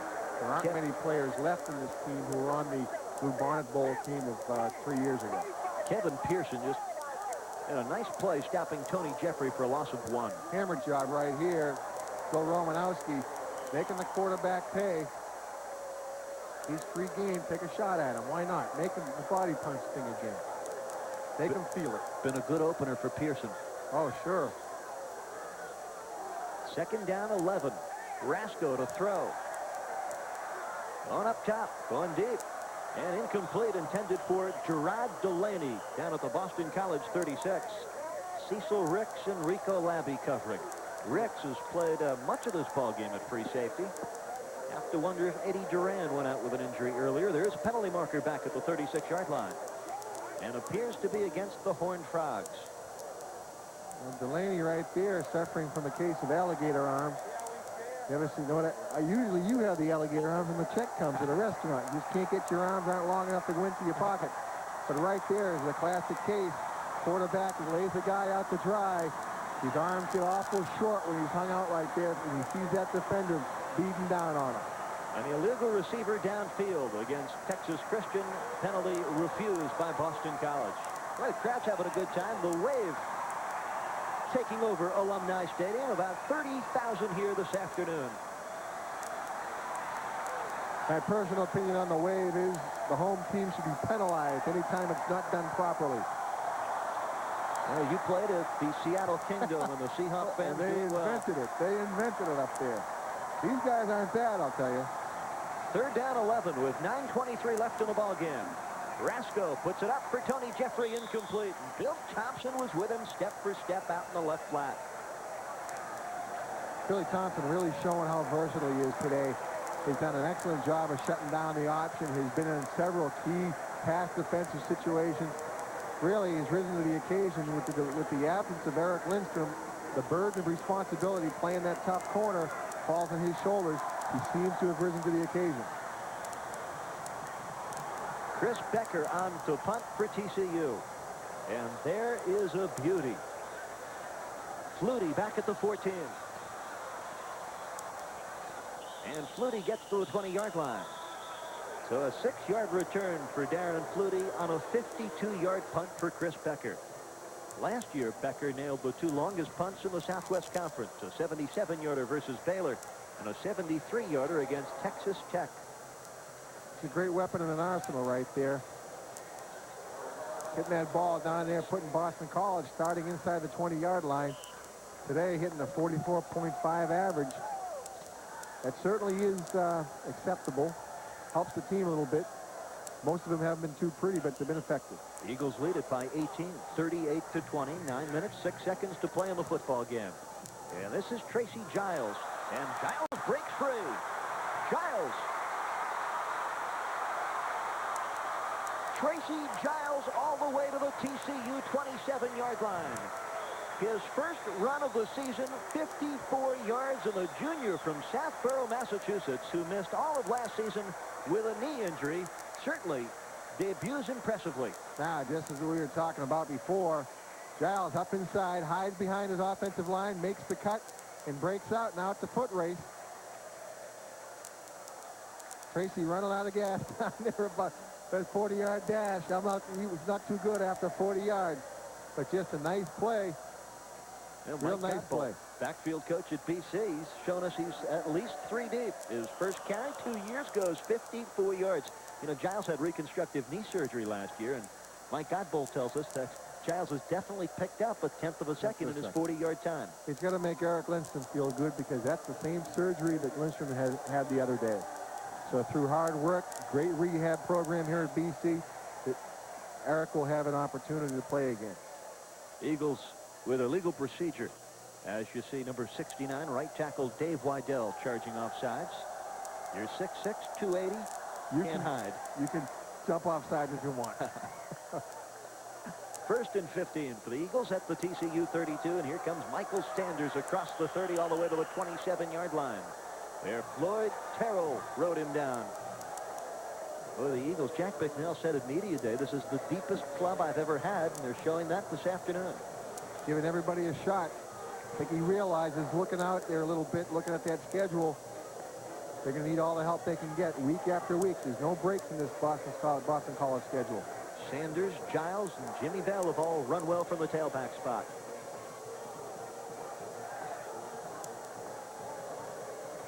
Duke St. Pierre, the lone setback behind Power on 2nd and 11, and Mike Power is sacked. Back at the 37-yard line, the linebacker, number 93, Paul Llewellyn, came blitzing, along with Kent Trammell.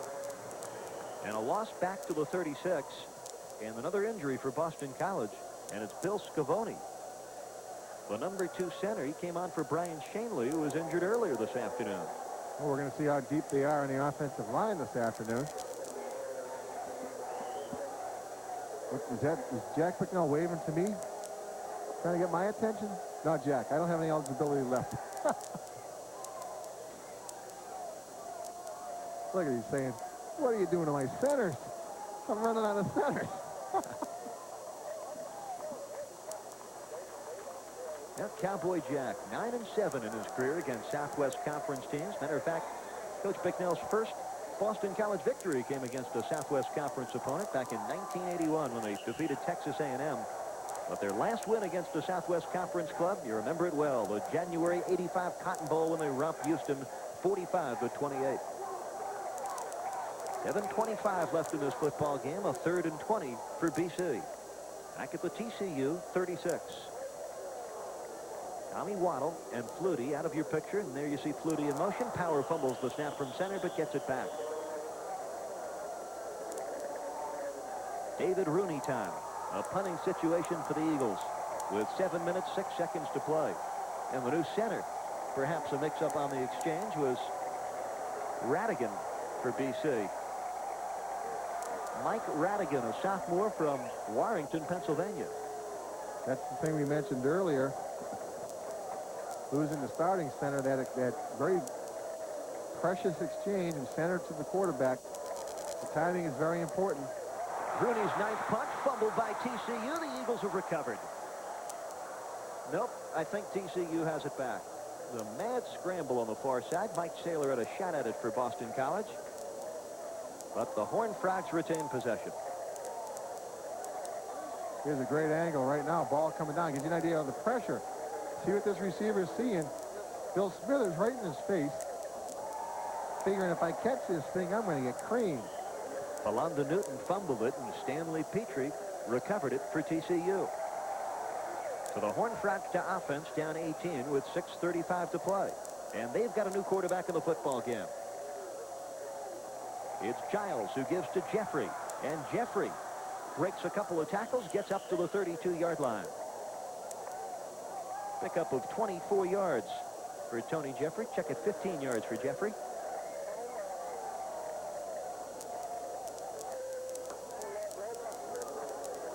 Mike Saylor brought Jeffrey down from behind.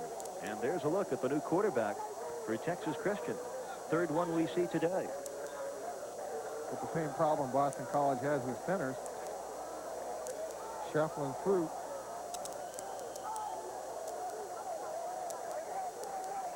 Ron Giles, a sophomore from Houston, Texas. He has it first down and 10, and Dave Nugent jumps off sides. We'll see if he was drawn off. The Eagles seem to think so. A little movement inside. Like Jess Williams again getting a little empty down on the line of scrimmage. Doesn't take much. Those defensive linemen are taught. Movement. You see movement, you go. Don't listen to the snap count. 5:55 and counting left in the football game. First and 10 for TCU. Eagles lead it 38-20. Ron Giles back to throw. Under a heavy rush, gets it away, and it's knocked away by Garrick McPherson, who made a late charge at it to knock it from Reggie Davis. McPherson, the senior cornerback. It's a champ or chump play from McPherson. If he doesn't get a hand on that ball, it's 6 points for TCU. Here's a frustrated defensive coordinator right there. Just talking them up, saying, okay, fellas, here's what we got to do. Rick Johnson a little frustrated with the performance of his defense today. Back to the blackboard. You know, Ron Giles injured 2 years ago at quarterback. A multiple fracture of his throwing arm. Second and 15. Giles in trouble. And Giles gets out of trouble pretty well, but is walloped to the 33-yard line by Kevin Pearson. Here's Ron Giles. Got a little bit of playing time a year ago. 7 for 9, 91 yards in a game against Texas Tech. Real good pressure right here. Pulls it down, breaks out of the pocket, shows you some pretty good running skill right here, but just gets popped. Now, those defensive players love to get a shot at the line, at the quarterback out there in the open field. 5 minutes left in the football game. Eagles by 18. They once trailed in this ball game 10-3. Third down 9 for TCU. They're on 33. And a delay of game call on the Horned Frogs. Inexperienced quarterback problem right there. Boston College, fortunately, is get out of that little syndrome. TCU with a new quarterback in there, having a little problem getting things organized. Well, Jim Wacker's Horned Frogs going to drop their 4th straight, their 9th in their last 10. The Eagles, meanwhile, will be tacking on their 9th straight win. So they keep alive the second longest winning streak in the NCAA. There's your penalty story. Really not too bad. 10 penalties today in opening day. Giles throws incomplete. A strong rush applied by Billy Smithers. Smithers, a guy who's just starting to come around here. Senior year, has always been a special team standout for BC. Getting an opportunity to play today has really done an awful lot of good in that BC defense. Pass was intended for Tony Darthard. And there's a look at the top TCU quarterback. Scott Ankrum had over 100 yards rushing this afternoon, but pulled up lame with a hamstring injury on a nice quarterback roll. Here's Chris Becker to punt it away for TCU. This one heading for Flutie at the 29. This one will work. This one will work. Darren Flutie. Still on his feet, goes down at the 30-yard line. Yep, Darren Flutie does it in many, many ways. If Darren Flutie has a few more games like this, he may be a candidate for best all-around yardage gainer in the NCAA this year. Real nice play. Gets 2 blocks on the right. Little switch. There's your alley. Get a wall to work with. Heading upfield. Makes the cut. Get a lot of guys out there working real hard to make Darren Flutie look good. Darren does a nice job. Gets 1 block there, 2 or 3 blocks inside. Big play. Special teams really having a heck of a day today for Boston College. 37-yard punt and a 41-yard return. Mark Camphausen at quarterback gives it off to Mike Sanders, and he gets to the 25-yard line. A pickup of 4 for the sophomore Michael Sanders. So Mark Camphausen is into the football game, the capable junior quarterback from Cincinnati, Ohio. Threw 40 touchdown passes in his career at Moeller High as you look at Mike Sanders, number 2 on your tailback depth chart. Now a 3:50 left in the football game. Eagles leading TCU 38-20. Ray Hilvert and Chandler White into the ball game as receivers. Eagles stay on the ground. The Sanders, he runs right into Mitchell Benson and company. I think number 95 Benson with an assist from 81 Ron Lewis and 44 Greg Moore.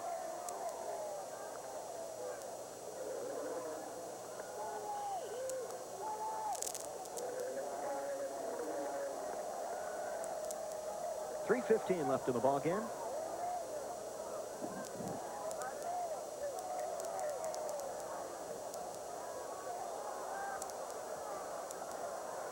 Might be time here. A little pressure on Mark Camphausen to get him out of the huddle and get that ball snapped. 2 seconds on the clock. Gets it away. Camphausen under a strong rush fires complete to Ivan Caesar at the 20. Caesar spun down to the 10. A 15-yard completion. Mark Camphausen to Ivan Caesar. Ivan Caesar, boy, he's a heck of a player. Camphausen with the pressure right here does a great job of getting rid of the ball. He's hammered as he releases. Ivan puts on the brakes, heads upfield, gets himself a nice game. Here come from behind, paying the price for this pass. Who cut him in half? Strong side blitz from Scott Harris, the outside linebacker. What's that, a professional hazard? 1st and 10 for BC at the TCU 11. Mark Camphausen calling his signals. And penalty markers fly with 2:23 left in the football game. Mark wisely picked something up that the TCU defense is showing him. Decided to call an option. Resulted in offside. By Boston College. I want to thank our statistician, Ray Perry, this afternoon. Nice to be back with Ray, and as always, the numbers come flying our way. John Zanini, our spotter, up in the booth this afternoon. Liz White also with us today, and I want to thank the entire Nesson crew. Mark Quinzel calling the shots down in the truck, and a great job by all the folks bringing us this Boston College season opener. Great job by you, Eric. You certainly make the job easy. Cronin the Barbarian. Fun to ride shotgun with you, partner. Down to 2:05 left in the football game. So 1st and 10 for the Eagles at the 16. And Mark Camphausen drawing a crowd. He's sacked back to the 29-yard line. A loss of 13. Tommy Sharp, Mitchell Benson, and John Doe all in on Camphausen. It's just a mismatch over here. They're loading up. Nobody to block them. Mark Camphausen right here. Get his eye on the receiver. Wisely tucks the ball away because there's a lot more action coming. Take your losses. Line up, 2nd down and 25, and try it again. This actually could work to their benefit. A little bit more room to work with now. 35 yards. A little more throwing room. Mark Camphausen certainly entertained the possibility of dropping one in. And don't forget, next week, the Boston College Eagles host the Owls of Temple here at Alumni Stadium, once again right here on Nesson. Remember the shootout last year in Philly. The Eagles won it 38-29. Well, no Paul Palmer or Troy Stratford showdown this year, but both clubs with plenty of fireworks to ensure another vintage Boston College Temple showdown. So join us for all the action Tuesday afternoon at 3:30 for BC and Temple right here on your New England Sports Network.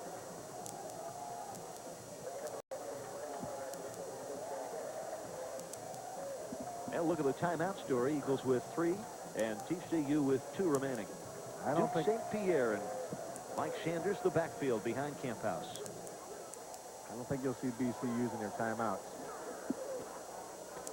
Sanders gets the call, runs right into the linebacker, Greg Moore.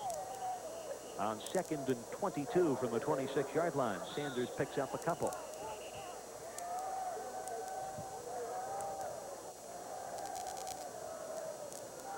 And a minute 41 left in the season opener. Now you like to get off on the right foot, and the Eagles have done that this afternoon in their first ever meeting against the Horned Frogs, and there will be a return date next September the 24th. BC and TCU down in Fort Worth. Does an awful lot for Boston College, the success they've had in the Southwest Conference, which is considered by many one of the stronger conferences in the NCAA. Right now they've got their problems, but they certainly have a very strong tradition down there. And to handle TCU the way they did, TCU is not a bad football team. They've got all the right moving parts, if you will, but they did a good job of beating themselves. Boston College, on the other hand, did a great job of taking advantage of any of the shortcomings that TCU had to offer.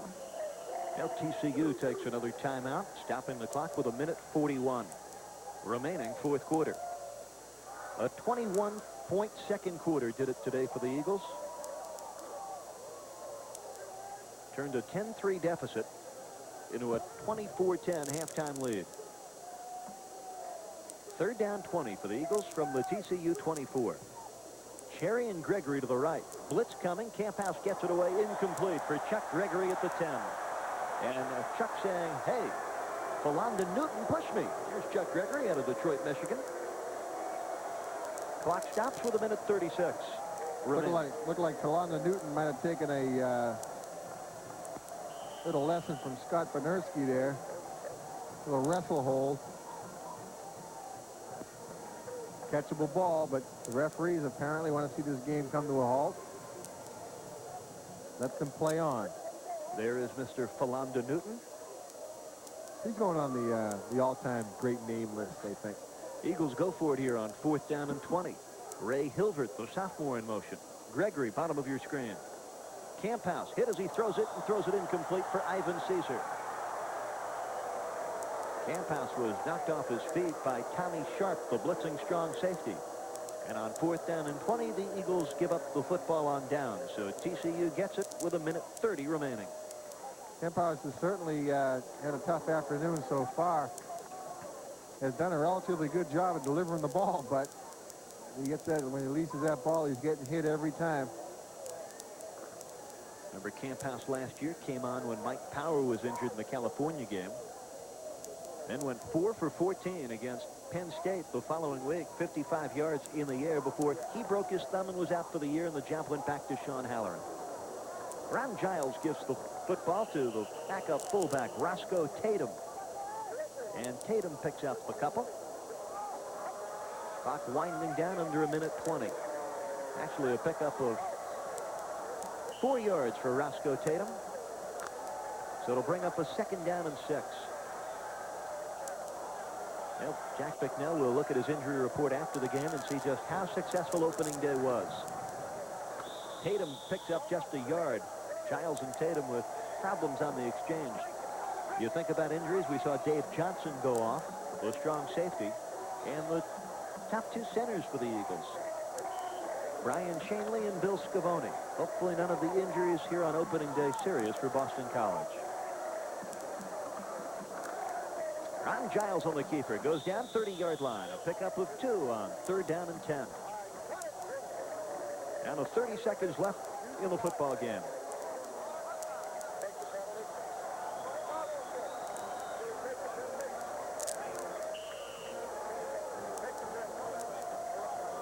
Jack Bicknell about to go 5-2 in season opening ball games and pick up his 46th win as he starts his 7th BC season.